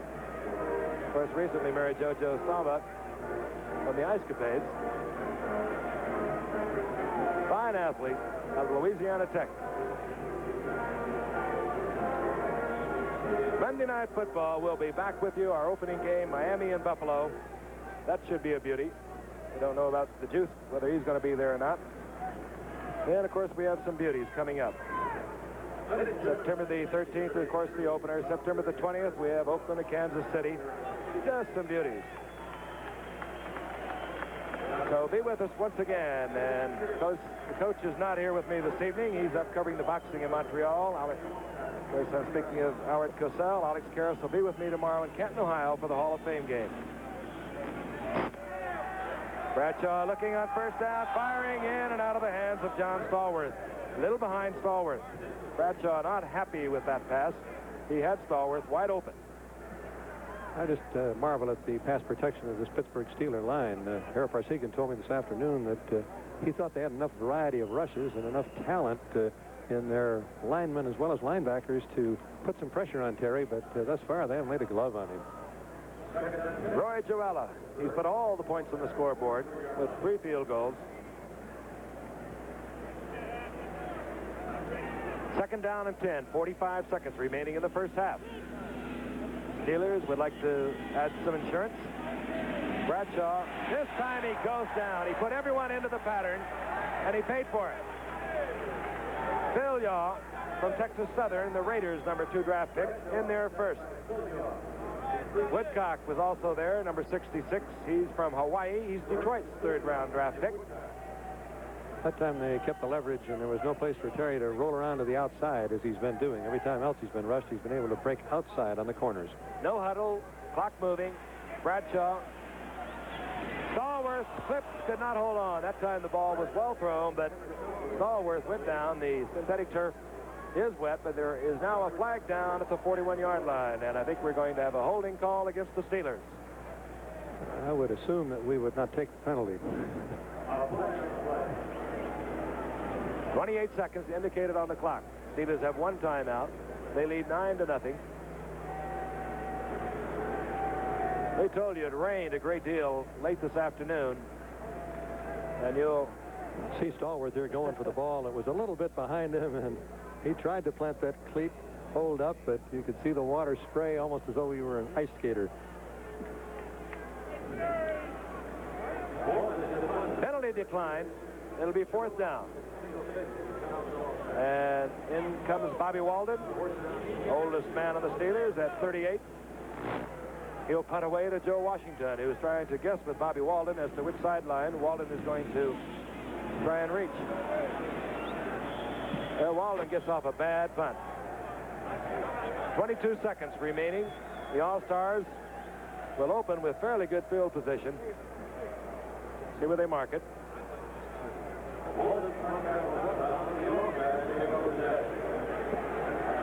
It's out near the 30-yard line. I think that Joe Washington outguessed him a little bit. He went over into the, I guess you'd call it the right field corner, and made Walden turn around to kick it to left field, and he just didn't get lined up right.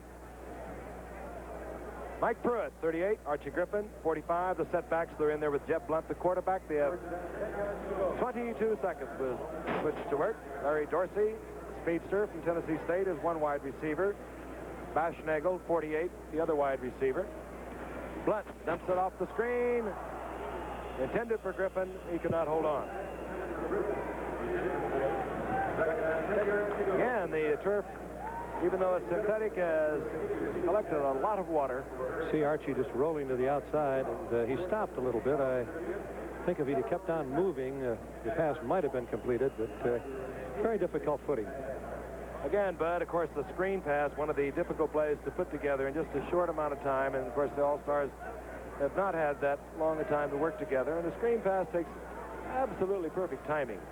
The men that are going to be in the screen have got to fake their pass block and then move to the outside perfectly, and that is tough. They're a little late that time. On 2nd down. And Griffin gets away from one defender, Steve Furness. Tries to get back to the line of scrimmage. Cannot do so. Clock ticking off the final seconds of the first half. And there's the gun. The Steelers lead the All-Stars 9-0. You're watching another exclusive of ABC Sports, recognized around the world as the leader in sports television. We'll be back after this from our local station. I want a new car that'll spend more time in my garage than in Ernie's garage. You asked for it. Toyota Corolla. Intelligently designed economy cars that are built to last. Intelligent means welding, not just bolting bodies together. One of the reasons 9 out of 10 Toyota cars ever sold in America are still on the road. If you can find a better built small car than Toyota, buy it. Quality. You asked for it, you got it, Toyota. Hey, Pete Rose! What the man really want from an aftershave? Not fancy perfume. Or fancy bottles? Not fancy prices. No! A man wants to smell like a man. There's something about Aqua Velva. He wants to be cool and refreshed. There's something about Aqua Velva. A man wants to feel like a man. Feel like a man. 'Cause there's something about an Aqua Velva man. Let us be the one. This is ABC, the one to turn to for excitement with the Captain Antonine. America's favorite recording team comes to television with their special guests, their very special music. It's always been you, each night and day. And their own unique brand of humor. The Captain Antonine.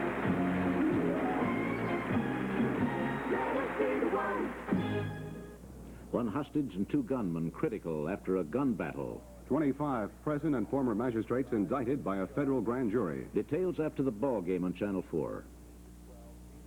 What makes America work? An abundance of food and ways to preserve it. A lot of our food is packaged in cans. Billions of cans a year. It takes steel to make those cans, and we supply more of it than anyone else. By improving our steel-making technology, we've helped can makers develop a new and even better food package, the seamless can. Helping preserve our food, that makes America work. At United States Steel, we're involved. This is WTAE-TV Channel 4 in Pittsburgh.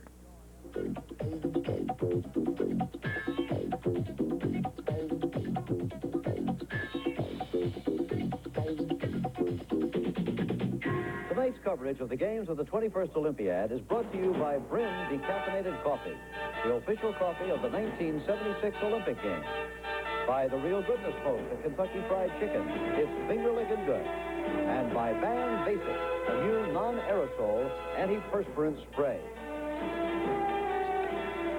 Action is winding down at the arenas around the Olympic city of Montreal. I'm Jim McKay from our ABC Sports anchor position. It's been a big day. We've got the track and field competition underway this afternoon. Some news there for the Americans. First of all, Kathy McMillan, an 18-year-old girl, won a silver medal in the women's long jump, and you'll be seeing that on this report this evening. All the American sprinters have moved safely into the semifinal round. I guess that was the other biggest news out there. A Russian, however, Nikolai Andrianov, won 4 gold medals all told in men's gymnastics. He is the Nadia Comaneci of the men. We'll see that in just a minute. We're actually getting more for our money. Even a small bottle will last us a long time. She's talking about Ban Basic, the new non-aerosol antiperspirant pump spray. That gives you a fine spray, like an aerosol, with no aerosol propellants. And Ban Basic is economical. This small 3-ounce bottle will last almost as long as these 3 5-ounce aerosol cans combined. Ban Basic, effective, very economical, and non-aerosol. It's more economical, definitely. At the Montreal Olympics this summer, the very best athletes of the world will be competing. The best runners, the best swimmers, everything. And the coffee we will be serving will be Brim, with a great brown flavor. Brim Decaffeinated Coffee has been chosen the official coffee of the 1976 Olympic Games. Everybody loves the Brim. Me too. Brim with great brown flavor and decaffeinated too. It's the Olympic coffee. Security at these games has been outstanding so far, but today there was a report from a London newspaper that the head of an Arab terrorist organization had somehow slipped through the ring of security and was in Montreal. Now, that's an important story, of course, but tonight, the head of the Royal Canadian Mounted Police stationed here for the game says there is no evidence to support these newspaper allegations. Jean-Louis Gagnon says we are investigating all this information, and at the moment there is absolutely nothing to confirm the newspaper allegations. We've dealt with a whole series of these rumors over the past months, and all our investigations have proved them incorrect so far. That's where that stands tonight. A man, the first person, was disqualified from these Olympics under the dope test today. A man named Paul Cerruti of Monaco, who finished 43rd in trap shooting, disqualified for the use of amphetamines. The interesting point is, Paul Cerruti is 65 years old. He was the oldest competitor in the games, but now he's gone. We told you we would tell you the story of the 4th gold medal overall in these Olympic Games of Nikolai Andrianov of the Soviet Union, the world's greatest male gymnast. He certainly proved it out at the Forum tonight before 18,000 people. Chris Schenkel and Gordon Maddox reported. With 2 golds already, Nikolai Andrianov, the Soviet Union. All right, a front handspring, front with a half twist. Good ball.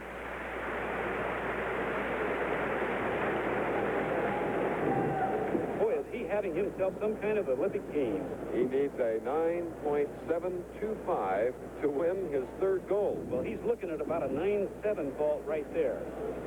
Possibly higher. Takes a little step on his, just a little step forward on his landing. Now, he's got 2 vaults coming, and it's going to be the average of those 2 vaults, Chris, that'll count. Here's another view of the same vault. There's the handspring. Front somersault, and he does a half twist on the 2nd somersault. Now, he's got 1 more vault to average in with whatever score he gets. And his first vault, a 9.75. 9.75 for Andrianov, who has to be called the king of the men's gymnasts. The queen, of course, being Nadia. Oh, for sure. All right, now this is his 2nd vault. Very, very important. He needs a 9.7 here, and he will win his 3rd gold, and this is the 4th event of 6. He's been so steady in this competition, he ended up literally running away with the all-around. Full twisting Sukahara. Brother, I believe you're looking at the gold medal winner. I take a break. You sell the brim at these Olympics. You get busy like a beaver. Everybody loves a brim. Only Brim decaffeinated coffee has been chosen the official coffee of the 1976 Olympic Games. Me too. I love the brim. It's got some great ground flavor. Here they come. Okay, kid. Here we go again. Brim with great ground flavor and decaffeinated too. Who's next for the brim? It's the Olympic coffee. Performance. Performance is what really counts. In athletic competition, or even in judging the quality of a pain reliever. And for me, this pain reliever, Excedrin, performs better than regular aspirin. What's more, in 2 medical studies on pain other than headache, pain that could be measured more readily, Excedrin performs significantly better than regular aspirin tablets. Try Excedrin, the extra strength pain reliever. Excedrin performs better for me. See if it doesn't perform better for you. Well, there's a great deal of joy at Hoke County High School in Rayford, North Carolina tonight because teenager Kathy McMillan of the United States won herself a silver medal in the women's long jump this afternoon. Let's get that report from Keith Jackson and Wyomia Tyus. The women's long jump.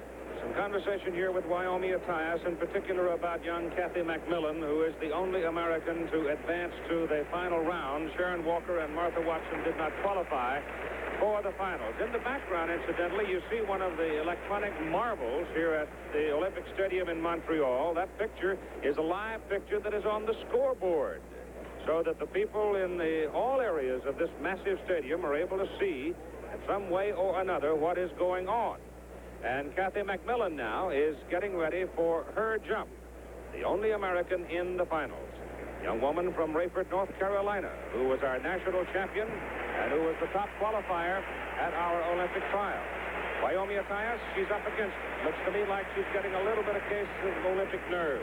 It looks that way. I mean, everybody thought, along with me, felt that Kathy had a very good chance at the gold medal. It's still not out for her. They still have 3 more jumps, so I think she can really pull it out and get a medal out of this. But she's going to have to jump like the best thing of her life, maybe at 23 feet or something of that nature. There she is now, reflected to the throng here at this massive Olympic stadium, preparing for her jump.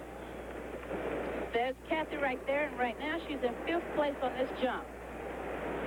What is she thinking about? What's the concentration point? As you see the world record of 22.11 1/4 held by Sigrid Siegel of East Germany. The whole thing here is to stay relaxed, get good forward, good extension, and make sure you get those legs out in front of you. Get as high as you can. Right. Oh, she sat back. Oh, that's the first thing she needed to do. Considering that takes away a few inches from her, centimeters. Now the very careful measurement. Well, here she is now. Concentration. Running down the runway. Looks very good running down the runway. Picking up a lot of speed, really good speed. Hits the board, gets up there, very good, and she sits down on the jump. Sits down. All right, that translates to 21 feet, 1 1/4 inches for Kathy McMillan, and that keeps her in 5th place. Now you look at Angela Voigt of East Germany. Very fast coming down the runway, and very strong off the board, but she's been inconsistent. She has a history of foul trouble. Oh, that's a good one. No foul trouble there. Got good force, good height. Followed through on her jump, and when she jumped, she did not get backward. She fell forward or to the side. That is the key. Here's another look at her. Look at the power she gets. She is moving just like a sprinter, just running down the track, attacking it. And what she has to do is attack. Watch her hit the board. Watch the height she get on that. Just beautiful, beautiful form. Just beautiful. Good, up in the air, beautiful. Legs out, arms back, beautiful jump. Just beautiful. 6'7" meters, that's 22 feet, 3/4 of an inch, and that moves Angela Voigt of East Germany into 1st place. Now Sigrid Siegel of East Germany, the world record holder at 22.11 1/4. Here she comes down the road. She doesn't have that much speed. She needs to get a lot more speed. Not such a good jump. She should have gotten more speed and more height. Let's see what that jump is right there. She sort of set back too. 6'5", that's 21.4 1/4. So she does not make a move. She's in 2nd place. And here is Lydia Alphaeva of the Soviet Union, who has a lifetime best of 22.3 1/4. And here she goes. Look at those strides on her. Really concentrate the stride. Good forward, good jump. But she also sat down. I don't understand it. Most of the jumpers are sitting down. She really had a big one there if she had been able to just fall forward. Yeah, that is the key to the whole thing. Here we go, head down, really driving those first thing. Now she's straight up in a running position, really running for the board. Hits the board. Good job. But look at this. Falls down, sits down. And that's where they mark it, where you break the dirt from, right there. 6.60, that's 21 feet, 8 inches, and that moves her into second place. Lydia Alphaeva in second place. And now, again, here is Kathy McMillan, 18 years of age, just graduated from high school and headed for Tennessee State University. And here she is now really concentrating. Kathy's really going to have to concentrate on this jump and really get that height, really get some good height on her. She's fifth place, 21 1/4, her best. Needs a big one. Oh, she's better. That is a good one. She really did. She looked really good there. That's what that's really the key thing in long jump.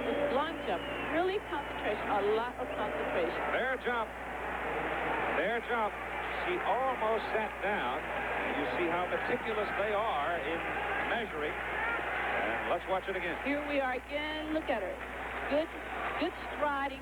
Start to pick up her stride here. Running fast, just like a sprinter. Looking very good. Looks very relaxed here. Looks like she just could jump out of the world if it's possible. Here we go. Reach for the board. Hits the board. Beautiful jump. Look at that. Beautiful. And she does not, almost, but does not sit down. That is really good. Really a key thing right there. That was the difference. 6.66, 21 feet, 10 1/4 inches. Kathy McMillan into second place.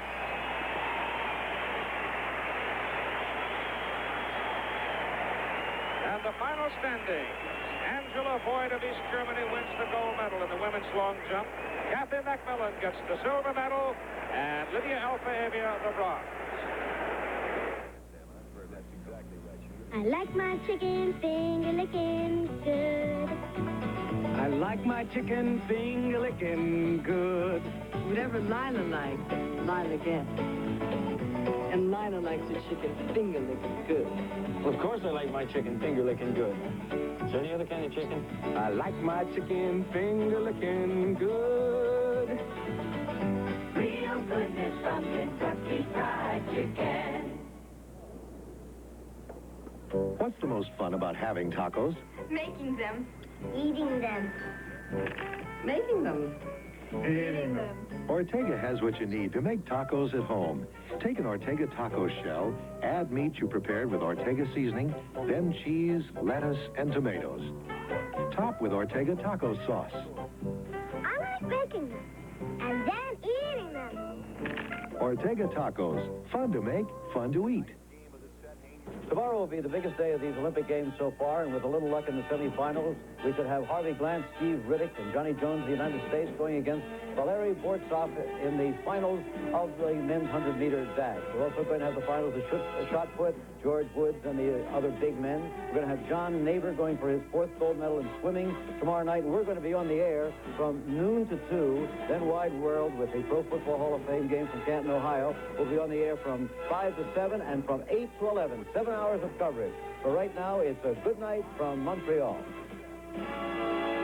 This has been a presentation of ABC Sports, recognized around the world as the leader in sports television. Watch the continuing coverage of the 1976 Summer Olympic Games all next week here on ABC. One hostage and 2 gunmen critical after a gun battle. 25 present and former magistrates indicted by a federal grand jury. Details after the ball game on Channel 4. This seal means it's time for your Ford dealer's year-end clearance sale, when people are coming in to get a great buy on a new 76 F100. On TV, you've seen a tough 5-year-old Ford in stunts you shouldn't try. Now, we can't promise how your Ford would take stunts like this, but for a great buy on a tough 76 F100 or any of the other Ford cars and trucks, don't miss your Ford dealer's year-end clearance sale. Prices may never be this low again. Hey, now you can save during your Ford dealer's year-end clearance sale. I pay my bills whenever I get a chance. With pay by phone, banker's hours are from 9 to 9, 7 days a week. I used to bank my paycheck and put a little bit into savings. Now I deposit all of it into pay by phone and earn 5.25% interest. I work hard for my money, and I want my money to work hard for me. Depositing my paycheck into pay by phone at Dollar Savings Bank is just like giving myself a raise every payday. For more information on pay by phone, call 261-8181. Channel 4, your Action News station.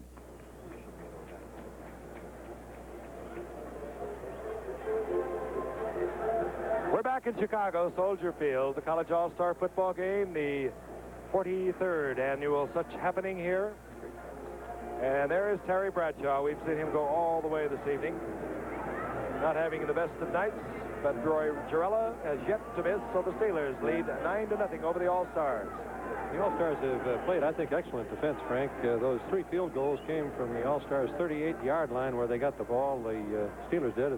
Another time they recovered a fumble on a 14, and then they drove it in from the All-Stars' 47 for the 3rd field goal. But the story of the game has been the inability of the All-Stars yet to generate much of an offense, and I think the wet field has damaged them, and also the fact that they've lost the 2 quarterbacks who had most of the work, Kruchek from Boston College and Penrose from San Diego State. Let's go down now with Lee Grosskopf. He's on the sideline. Frank, I'm with Jeb Blunt. Jeb, you're getting the football. What can we expect? Lee, we simply need to cut out the errors, and we'll be back in the ball game. Good to see you. Okay, good to see you. That's Jeb Blunt. Jeb Blunt's going to be a little busy. Lee, have you had a chance to visit and find out anything about Kruchek and Penrose? Will do, Frank. All right, All-Stars on the sideline. They'll be receiving. Fiery group, and again, I'll remind you that Eric Parsegian was very confident with both Bud Wilkinson and myself before this game that his All-Stars could pull off the upset here. I tell you, you're going against one of the provenly great defensive and professional football, and that's been the trouble. Era thought that they could work on the corners, that they could get Greenwood perhaps and White, the 2 ends, for the Steelers pinned to the inside and roll out around them, but the Steelers have not been hurt enough inside to close with the inside fake, and so the All-Star offense thus far has really been quite impotent. What the All-Stars need is a break, and they have 2 men back to receive the kickoff of Roy Girella as we begin the second half that can provide that. 24 is Joe Washington. He'll take the ball in his own end zone. And Washington gets out to the 24-yard line, hit there by Donnie Shell. So it'll be 1st and 10 for the College All-Stars. They still have to get on the scoreboard. Jeb Blunt comes back in a quarterback. He's number 14. Now, he's replaced Penrose and Kruchek, who are both out with injuries. And we've had a few thunderstorms before the game. The wind has switched tremendously now, and it's a strong, strong wind from the left of your screen to the right of the screen. The All-Stars working into the wind here in the 3rd quarter. Starting setbacks that open the game are back in the ball game. Joe Washington, 24, the 1st-round draft pick of the Chargers out of Oklahoma. Tony Galbraith from Missouri, New Orleans, 2nd-round draft pick. They're in there with Blunt. Washington over the right side. Oh, he's bombed over there, hit by number 59, Jack Ham, along with L.C. Greenwood, number 68. The offensive wide receivers, Brian Baschnagel of Ohio State. He's going to the Chicago Bears. Duriel Harris from New Mexico State. Miami's 3rd-round pick is the other wide receiver, down to Lee Grosskopf. Frank, Kruchek can return to the game. He has a bruised knee. Penrose has a jam finger. He is also available. James White, a defensive player, will be out for the rest of the game with an injured knee. Gift, 2nd down and 9, Washington around the left side. Back to the line of scrimmage, maybe squeezes out a yard, taken out of bounds there by the veteran Andy Russell and Jack Lambert. Lambert 58, Russell 34. Russell playing this his final year, and amazingly enough, Andy Russell, the team leader defensively on the field, has never missed a game as a pro. He's played 154 straight, and he never missed a game in college or high school. And he's beginning his 13th season, and he ran that time just like he was a rookie. He had the speed to go step for step with Joe Washington to the sidelines. He choreographs the action out there for this fine Steeler defense. 3rd down, a long 9. Blunt ducks the screen off to Washington. Watch out as Washington throws out over the 40 to the 41. Showing that tremendous acceleration we talked about. He gets an All-Star 1st down. Little quick screen pass here. Blunt dropping back, throwing it on the run. Washington, for the first time, has got some running room. He takes the break back to the inside, picks up 2 blockers, kind of screens, rides right with them, stumbles a little, falls off, but picks up a first down for the All-Stars. And the All-Stars finally getting into an area where they can operate. They've been operating right close to their goal line throughout the entire first half. They're out to the 41 with a first down. And Blunt will go down. Getting in there very quickly, number 64, Steve Furness, who played so much of the year last year for the injured Joe Green. As a matter of fact, he started last year. He even started a playoff game, that against Baltimore, as Joe Green, of course, was suffering from a pinched nerve in his neck. He still is not altogether sure how it's going to be this year.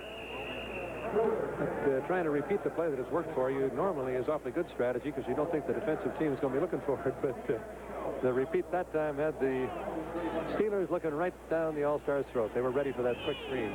Loss of 10, second down and 20. All-Stars from their own 31. Good night.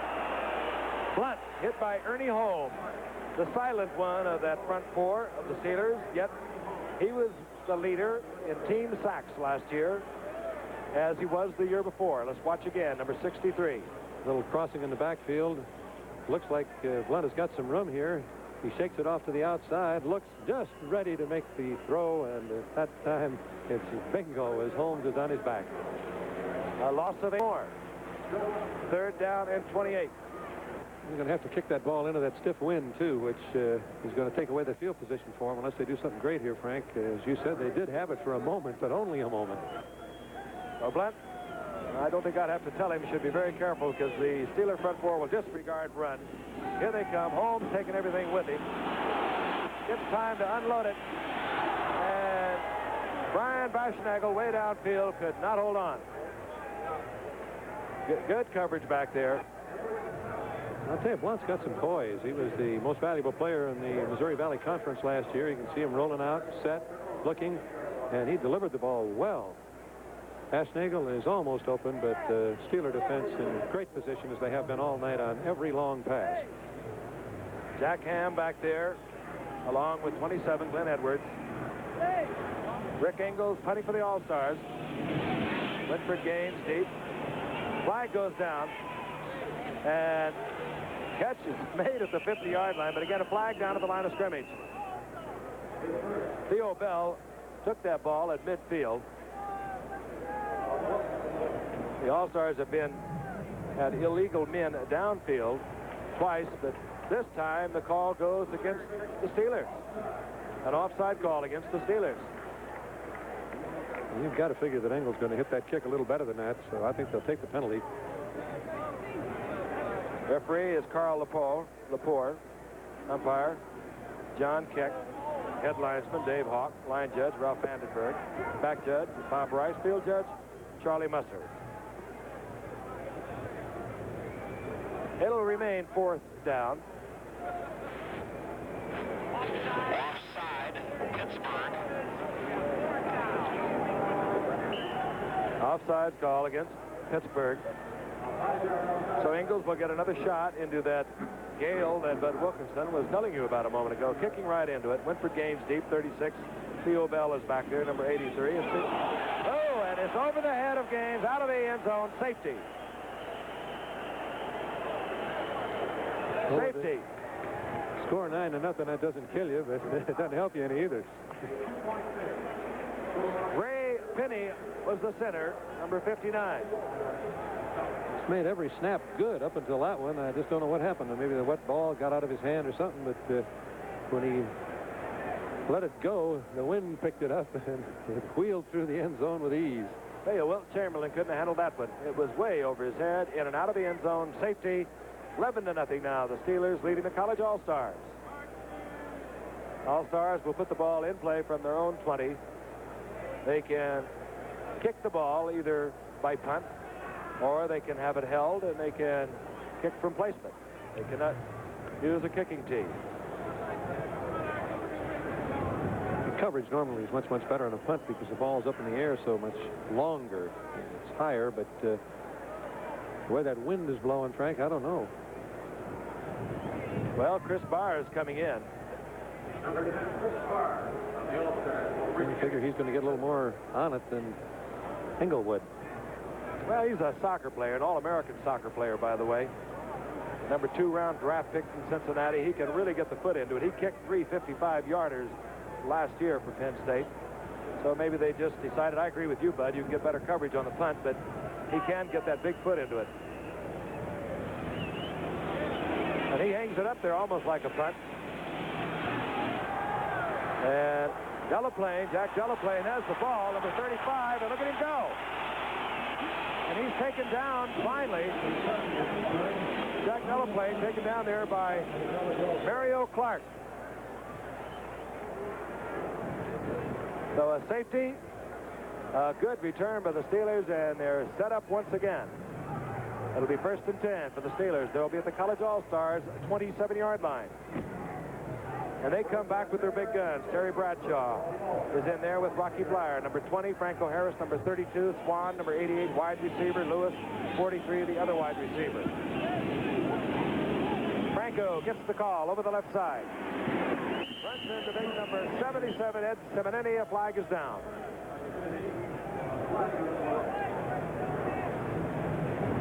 First half, very good ball game in terms of mistakes and penalties. And we will run into a few, and we get an indication out there from one of the All-Stars that the Steelers are going to be nailed with holding. Kevin McLean was indicating over to Ara Parseghian what the call was, and now we will pick up the call. Only 10 yards, though. College people are used to looking at that 15. Well, down inside the 30, 10 is the 10 you want to take. You betcha. Roy Girella has already kicked 3 field goals. They've had 3 field goals and a safety. I think they... Holding, number 20, offense, first down. Well, Rocky Blyer was holding for the Pittsburgh Steelers. They picked up the holding behind the line of scrimmage, so they got a little more than 10 yards.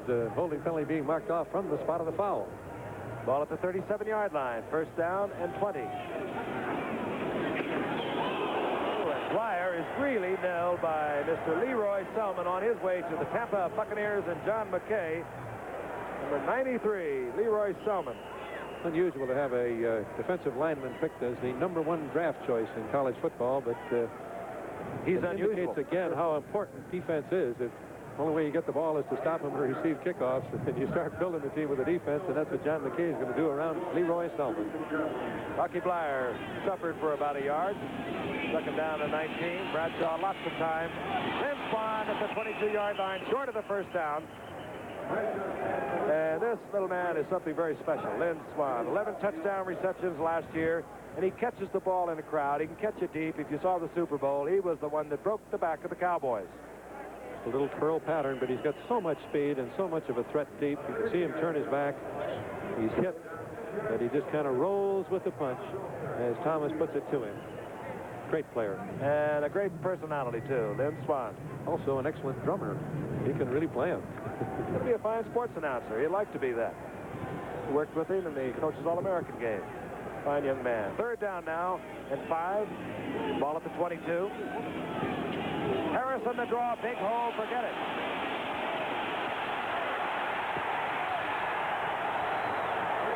Harris moving his 230 pounds like a lightweight.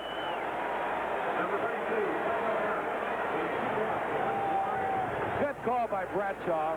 All-Stars expecting pass, Bud. This is what happened. And Harris does a great job of making this break to the outside. Little holding right there, I believe. Lots of hands up by number 87. Harris, though, just out-sprints everybody to the corner, and he just barely gets it in. Franco Harris went over the 1,000-yard mark 3 out of his 4 years. Very tough man to bring down into the interior line, and when he gets open, he can still run. Roy Girella hits on the conversion. Steelers move out in front of the All-Stars 18-0. We have 10:34 remaining in the third quarter. We'll be back in a moment. How long has it been since you've seen a pirate movie that has red-blooded heroes, cold light-hearted villains, high-spirited adventure, spine-tingling thrills, and so much fun. How long has it been since you've enjoyed a swashbuckler? Robert Shaw, James Earl Jones, Peter Boyle, Jean-Pierre Bugeaud, Beau Bridges, Jeffrey Holder. Swashbuckler, rated PG. Starts Friday, July 30th at theaters everywhere.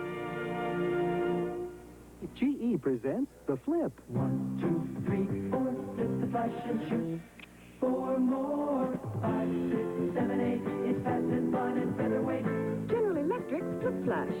GE Flip Flash is designed for pocket cameras like Kodak Trim Light or Tele Instamatic. Flip Flash, 8 great pictures with just a flip of the wrist. 1, 2, 3, 4, flip the flash and shoot. 4 more. GE Flip Flash, now for the new Kodak Instant cameras. 10:34 remaining in the third quarter from Soldier Field, Chicago, Illinois. Frank Gifford along with Bud Wilkinson. The Gross Cup is on our sideline. Franco Harris just ripped the College All-Stars for a touchdown to put the Steelers out in front, 18-0. Tie that up with 3 Roy Girella field goals. That's the story thus far. The All-Stars unable to move against a Steeler defense that is playing like they're in mid-season form. We'll look at this return from the end zone. The ball, however, blows off the tee. Get an idea from this end zone shot. If we look at Archie Griffin, number 45, he's back there, Joe Washington, just how lonesome it can be as a safety man. They're also standing 65 yards away from the ball, which gives you some idea how strong that wind is blowing, and I would guess Girella's going to put it in there very, very deep. Mel Blunt now has moved in to hold the ball for Girella, so we will not have it blowing off the tee once again.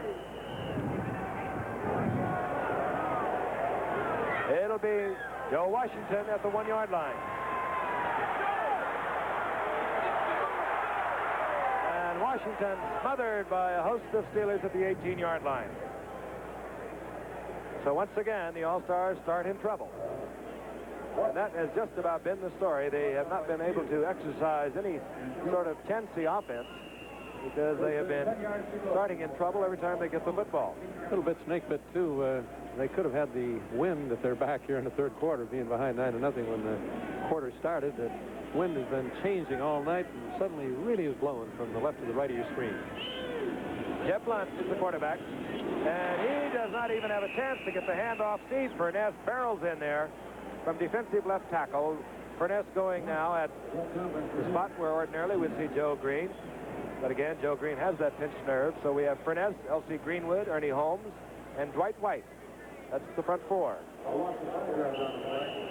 Lambert remains the middle linebacker. Andy Russell and Jack Ham are the outside linebackers for the Steelers.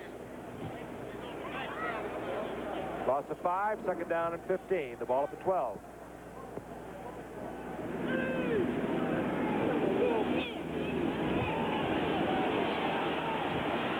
Blunt firing over the middle, completes to Dave Logan. Getting back just about to the original line of scrimmage. Dave Logan from the University of Colorado going to Cleveland. Let's take a look at Logan. Just a straight-up crossing pattern. Blunt had very good protection this time. Logan slows down when he finds himself in the open spot on the crossing pattern. He catches the ball very easily, but then they kind of close the gate on him. Very, very difficult to make anything after you've caught the ball the way the defensive secondary and the linebackers and Steelers react the moment the ball is in the air. And Logan, quite an athlete. He also lettered in basketball at Colorado. On the third down and 7, and down goes Blunt. Who is it? Steve Furness. Wow, a 5th-round draft pick in '72, and he's been invaluable to these Steelers over the past year when Joe Green has been unable to go because of that pinched nerve. On that rollout pass that the All-Stars have tried to run twice, the guard is pulling, as you can see, steps up, and as the guard pulls out, Furness just comes right straight through the hole vacated by that guard, and it's just clear sailing for him. Home free and tough on Blunt. Rick Ingalls has to face that strong wind again. Gets away, a high punt, and almost blows back into his face. This is Theo Bell from Bakersfield, California. Out of the University of Arizona, he gets back to the 35-yard line. So we'll be returning to Chicago in just a moment, where the Steelers lead the All-Stars 18-0. Oh, hi there, little fellas. What you doing? Oh, I'm checking the new Johnson CB. You know, they're the folks that make my official radio. Oh, and now this here's your mic. Does it have automatic speech compression, a noise blanker? This here's your built-in dual mic. crystal filtering, automatic gain control? And this here's the dial. Of course, when you fellas are older, you'll understand all this technical stuff. Get yourself the professional CB. Johnson, the great American adventure. 10-4. Sure, Toyota's a beauty, all right. But how do I know it can really take it? You asked for it. A demonstration of Toyota toughness. Toyota trucks are built tough with a rugged steel frame to handle stress, a tough steel bed to handle up to 1,100-pound payloads, and a 5-speed overdrive transmission that helps save wear and tear on the biggest displacement engine in its class.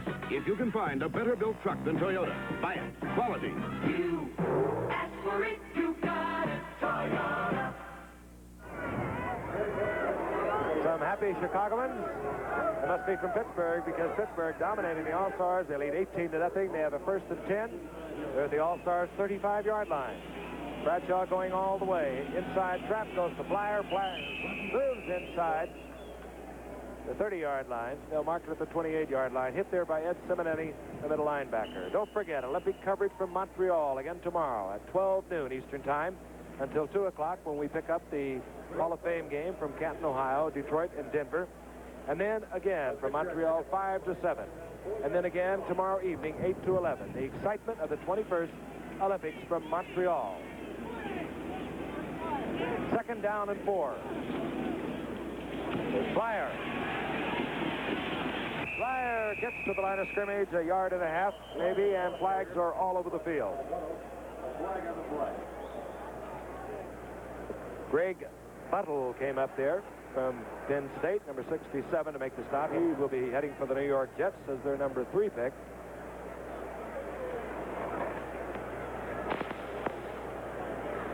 Preliminary call is flipping.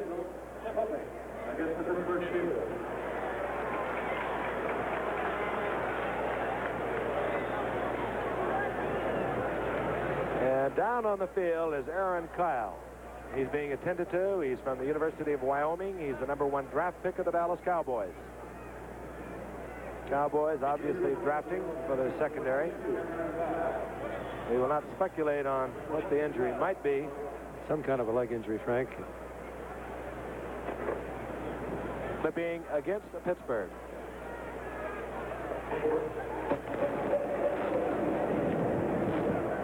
Personal foul. Clipping. 87. Second down. Larry Brown, the tight end, detected clipping for the Pittsburgh Steelers. It'll be second down and 18. But more important at the moment. Aaron Kyle down on the field. Now he's being assisted to his feet. And we'll try and get a word from Lee Grosskopf as to the severity of that injury, although I'm sure it would be hard to tell at this moment. We certainly hope he is in good condition. Fine young athlete with a very promising professional career ahead of him with the Dallas Cowboys. Joe Green. I don't know whether you want to run at him or not. Like a little terror to the hearts of all quarterbacks. That's the All-Stars, 44-yard line. Bradshaw. And up the middle he goes. And down he goes and hit hard. Filial and Simonetti of the All-Stars popped Terry Bradshaw. And Bradshaw was just getting rid of it. 4th down coming up. And we'll see whether we get Jarrella with that big win behind him, or will we get the punter? And we get Bobby Walden. But right now, let's go down to Lee Grosskopf. Aaron Kyle, who has severe leg cramps in both legs. They're trying to stretch his calf muscles. Here he is, number 22, Aaron Kyle. And we'll give a further report. Frank? That's really glad to hear that, Lee. I thought it was perhaps a knee. Leg cramps, Aaron Kyle. Walden going to the sidelines once again. And off the side of his foot. And Walden puts it out of bounds just about the 17, 18-yard line. So the All-Stars will take over once again. 7:14 remaining in the 3rd quarter. We've got a great season of college football coming up, beginning on Thursday, September 9th. Opening game, UCLA against Arizona State. And if Arizona State can win that one, many people think they could go all the way to an undefeated season. On the next Saturday, September 11th, just 2 days later, it's a regional. Pittsburgh at Notre Dame, Tulsa at Oklahoma State, South Carolina and Georgia Tech, Houston at Baylor. And the following Saturday, another regional headlined by Ohio State at Penn State. First and 10 for the All-Stars. A little bit of a mix-up between Blunt, the quarterback, and Galbraith, the setback. And you don't mix up with the Pittsburgh Steelers because you'll lose yardage, and that's just exactly what happened. Don Banaszak in there at defensive end, replacing L.C. Greenwood, number 76, made the stop. I think this really has been a great surprise, Frank, to Vera Parsegan, because he felt his offensive line of Conker, Slater, Brock, Glassick, and Jones would be able to handle the Pittsburgh defenders quite well, and so far they just have not. Second and 11 from the All-Stars 17. Washington with the ball. Washington taken out of bounds by Mel Blunt. Washington gets a couple of yards. It'll be third down and 8. Well, what kind of lateral pursuit drills Chuck Noll gives the Pittsburgh defenders, but I don't think I've ever seen a football team that defends their territory, and then keeps the pattern on the field as they move to the outside. They're just absolutely marvelous. They have a great deal of pride in that unit, and indeed they should, because they have played superbly together over the past few years. 2 Super Bowls in a row. They beat Minnesota year before last. Last year it was Dallas, and their team is defense. Third and 8. Blunt dumps it off to Mike Pruitt. He does not hold on. Fourth down. The All-Stars must kick. That's the most open they've had any receiver all night. I think that if Blunt had been able to drop this one in there, Pruitt could have picked up the first down. There's a pretty good rush being put on by Pittsburgh. There's the throw, and you can see how wide open he is. The ball is a little bit high, but he was a little off balance also. Just couldn't quite control it. There's nobody around him. Had he made the catch, he could have picked up the first down.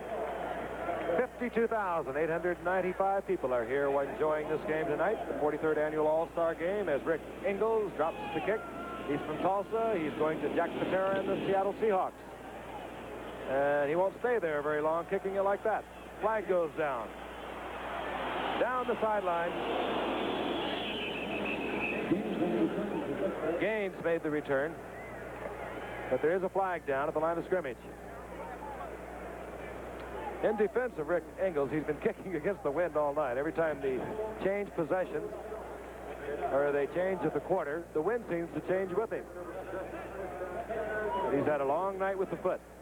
Yeah, the Steelers have had a great night with field position. They've had the ball twice in this half, once on the Stars 28, and this time they get it on the 30. It's that kind of field position they had the whole first half, which kept the All-Star bottled up for so long. Third time tonight, the All-Stars have not been able to cope with that rule of the pros. You can only send the 2 men down till the ball is punted. And they had ineligible men downfield, declined by Pittsburgh. Pittsburgh has a first and 10, All-Stars 30-yard line. The call is Tommy Riemann.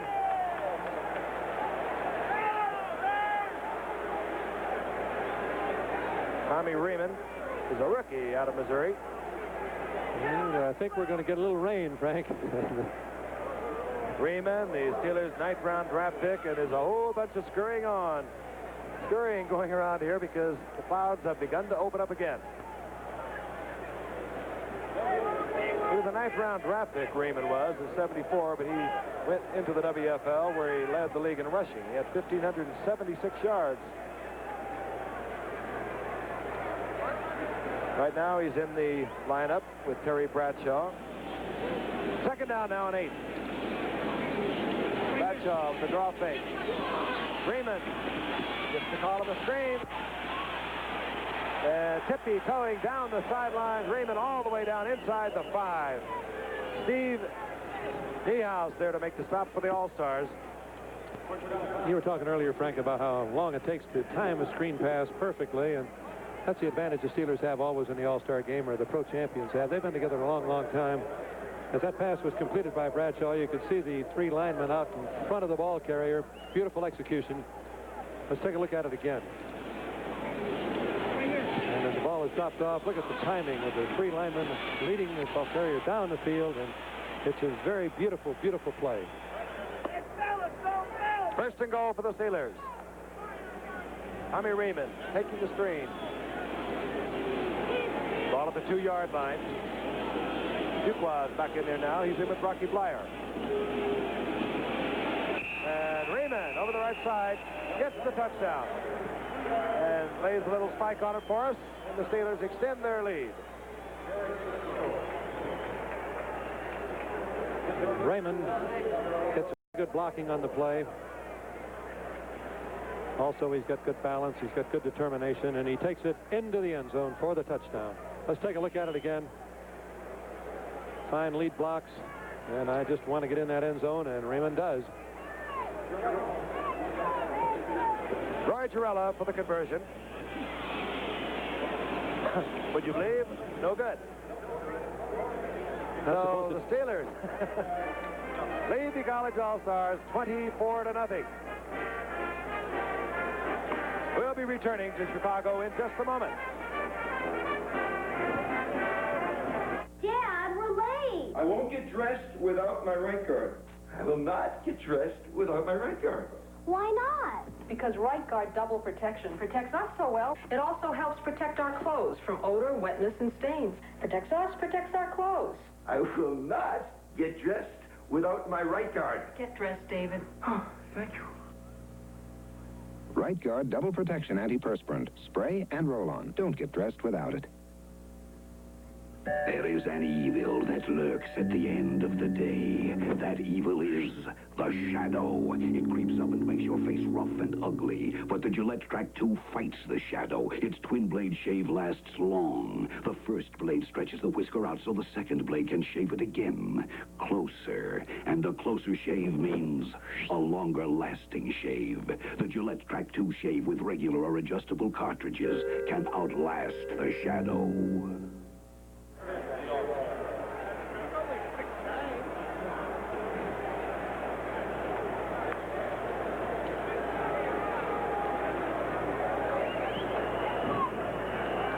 Roy Girella puts the foot to it, and this time he really got into it, and Joe Washington watched it go over his head into the back of the end zone.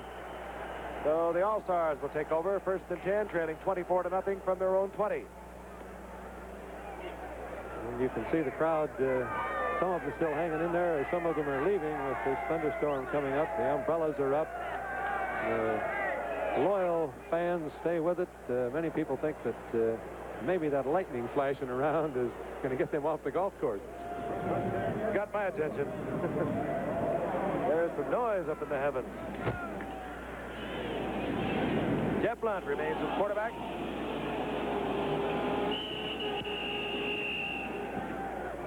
All-Stars having their problem on exchanges.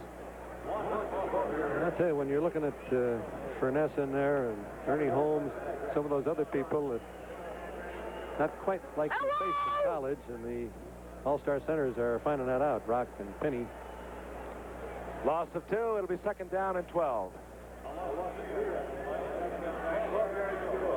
Blunt in there with Joe Washington, 24. Tony Galbraith, number 30. Those are the setbacks. And pass intended there for Galbraith. He comes up with it, and he was popped there really hard by Lauren Taves. Marv Kellum, in a middle linebacker, came up with the football. He said he intercepted it, but the officials, I don't think, are going to agree with him. They're not buying that. Blunt now 6 of 12 for 61 yards. Terry Hanratty warming up at the sidelines. He hasn't seen a whole lot of action for rather obvious reasons. He's a good quarterback, but Terry Bradshaw really has started to come into his own. Well, maybe you can hear the thunder, the lightning flashing all over Soldier Field. 3rd down and 12. Mike Pruitt gets the call, bangs up the middle. And the All-Stars will have to punt once again to the Pittsburgh Steelers. And it looks like the All-Stars can't get a break when they get the win in the 4th quarter. It's going to be raining again real hard. And their offense is having trouble enough getting on track.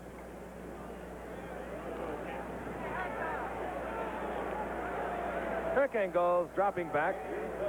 Tulsa University, kicking to Winford Gaines, 36, Theo Bell, number 83. Only kicking into the wind, but now into the rain. This time he gets a good foot to it. And Theo Bell drops the ball, but was able to get back for the recovery.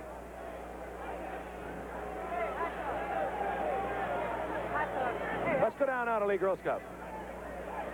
One player who has not appeared tonight is number 42, Chuck Muncy, who was the first offensive player chosen in the professional draft.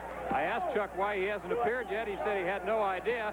He said he thought maybe Era had forgotten that he was here. You might remember that there was another back who did not play in this game who went on to have some good years. That was a fellow by the name of Jim Brown. Yep. Thank you, Lee. Muncy also happened to miss the meetings today, which I think rather upset the coach. As it's game day and you don't make it to the meeting, you got to wonder whether the boy's interested in playing. Terry Hanratty has come into the lineup, and it is pouring here in Chicago. Hanratty on his very first play, firing out to Tommy Riemann, and a flash of lightning, and believe me, it is coming down. Lee Trevino at the Western Open a year ago here in Chicago, and that lightning caught him a little bit, and some of the fans, I think, remember about that. Many of the fans have pulled out, and we frankly don't blame them. Lightning crackling all around Soldier Field here in Chicago. Franco Harris obviously a little miserable on the sidelines. Setbacks now are Fuqua, 33, Rocky Flyer, number 20. And now Gaines is in there with Tommy Riemann. This is Riemann. Riemann over midfield to the 47-yard line. Oh, boy, here it comes. Oh, boy is right. They say you can count how far away it is by the number of seconds it takes to get here. I don't know whether I'd want to stay under an umbrella because unless you've got a plastic shaft on it, you might be in deep trouble. Our producer and director, Chet Forty, returning, of course, to Montreal tonight. I'll be going to Canton, Ohio in the morning. I prefer my act. I think you can climb right through the storm, Chet. 3rd down and 4. Terry Hanratty, the quarterback. And he dribbles one off. Picked off. Picked off there by number 35, Schaefer Suggs. Schaefer Suggs from Ball State, the Jets' second-round draft pick, picks off Hanratty. Hanratty rolling to the outside. He looks like he can make it. He stops, and then he tries to throw the ball, but his arm is hit, and Suggs is right there to make the interception. And as hard as it's raining, Suggs almost popped it down the field, and it's All-Stars have got great field position, but boy, they got tough weather to play in. That was the Giants' number 1 pick that pressured Hanratty, and then also came back to make a block for Suggs. 1st and 10, a flag is down. I don't think I've ever seen it rain this hard at a football game, Frank. I don't believe I've ever seen it rain this hard. We are getting a lot of water in our booth.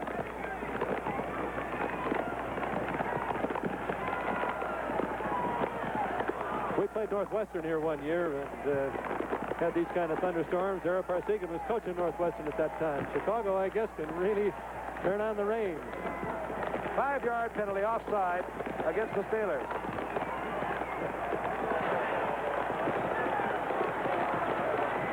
Looks like a snowstorm. Michigan against Ohio State. Archie Griffin, the Heisman Award winner, around the right side, upended by somebody. I really cannot tell you exactly who got in there. They say you never stop a football game, but this is impossible. There's no way we can read the yard markers. There's no way you can read anything. It really does. Looks more like a snowstorm than it does a rainstorm. I'll tell you, if our technicians can hold it together in this, they get our nod. Everything coming unglued now in the booth. This calls for a little poise on the field. 2nd down and 5. Jeff Blunt holds on to the football.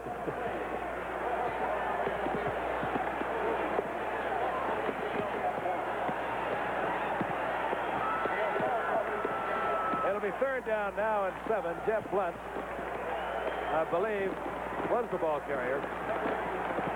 Yeah, we got some young men out on the field, too. I think they're having a carnival down at the one end of the field. Youngsters on the field, sliding. 3rd down and 6. We may have the driest spot in town, but believe me, it's not too dry up here. Did Jim McKay really start this way? I think so, yeah. And Howard must have known something. You can't see down on that field. You literally cannot see on the field. I have never seen anything quite like it. The only time I have is when I was a kid in Minnesota and we used to play in a snowstorm, Frank, and that's just about what it looks like, even though this time it's straight up rain. There's literally hundreds of people out on the field now, sliding around. They're enjoying what's happening. It's going to be awfully hard to get control again and get them all off the field because it's very hard to identify them. We've got the Steelers going to the sideline. And I would suspect that the Steelers are, oh, wow, here comes one, baby. I think you'll probably be able to hear this one. I think we better get a little delay in the game, even though by football rules you're not supposed to. That took 3 seconds. Speed of sound, what, 720? That was 1,400 feet away. We got both teams wisely going to the dressing rooms. We're not going to lose anybody to the lightning. An unbelievable thunderstorm. The Steelers out in front of the All-Stars, 24-0. 1:22 remaining in the 3rd quarter. And you can hear the crash and roar of the thunder. I have no idea what we're going to do. We'll stay with you and try and let you know what's happening. And what we are looking at is... I tell you, I'm from Oklahoma, Frank, and this could look like tornado, believe me. You can see those things flying by. As wild as it looks on your monitor, believe me, it's even much more wild than that. Both teams now have gone in. The officials have left the field. Youngsters, young and old, sliding around on the synthetic cars. That's the story. 1:22 left in the 3rd quarter. Seems to be letting up somewhat. Now, how in the world, though, get law and order restored here? I have no idea. All the years I coached, Frank, I only remember one game that was delayed by rain. We were scheduled to play Boston College one night on a Friday night, and it rained like this, and we decided to just put the game back one day, and we played it on a Saturday night. But that's the only time I've heard of a game being delayed by rain when it's football. PA announcement just came through. The game has not been called off. It obviously has been postponed because both teams have gone to the locker room. That's the scene. The field entirely covered now with young people and old people, really, who were just so wet they just didn't care. Have the chain gang going into the dressing room, and I don't know whether that means that somebody has said maybe we've had enough and we won't start play again, or whether they just are so through and they're worried about the lightning. It's an unbelievable downpour here in Chicago. Recap the scoring. Urella, 3 field goals. Then there was a safety, with the ball being snapped over the punter's head for the All-Stars. Harris went in on a draw play. Riemann scores from 2 yards out. That's the scoring, 24-0. The Pittsburgh Steelers, the champions of the National Football League, with their Super Bowl win over Dallas last January. And the All-Stars. Goalposts are down at one end of the field, Frank. The young men that have moved out in the field have taken the south goalposts down. So that's going to make it a little tough if we do resume play. And I expect some of them will maybe move up to the other end of the field. That's the goalpost is gone. One of the bars being carried off the field by a group of young people. One really kind of has to wonder how far we're going to go. And I don't know how in the world they'll get this game resumed. Well, they've lost most of the crowd, and about the only crowd remaining is the crowd you see out in the field. If you look at the top of your screen, the stands are empty.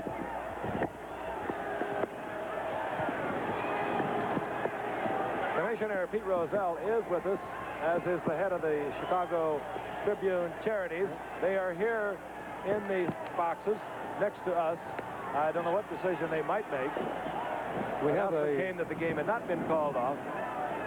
Very strong squadron of policemen protecting the north goalpost, though. I think we'll be able to keep that goalpost from being torn down. Meanwhile, they're really doing a number on the other one. You can forget that one for potential field goals. There goes part of it. That means all field goals will be kicked into the wind should we resume play.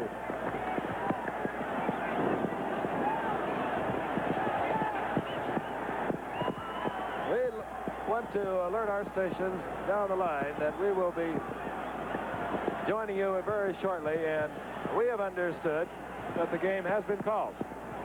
Now, we have not had a definite word that it has been called, but that is our understanding at the moment. A tremendous downpour, an incredible amount of lightning. We have not been hit in the immediate area, but there have been several inches of water falling. A area around the football field has maybe 1.5 feet or 2 feet of water. And we'll just once again tell you that the final score, the Steelers over the All-Stars, 24-0.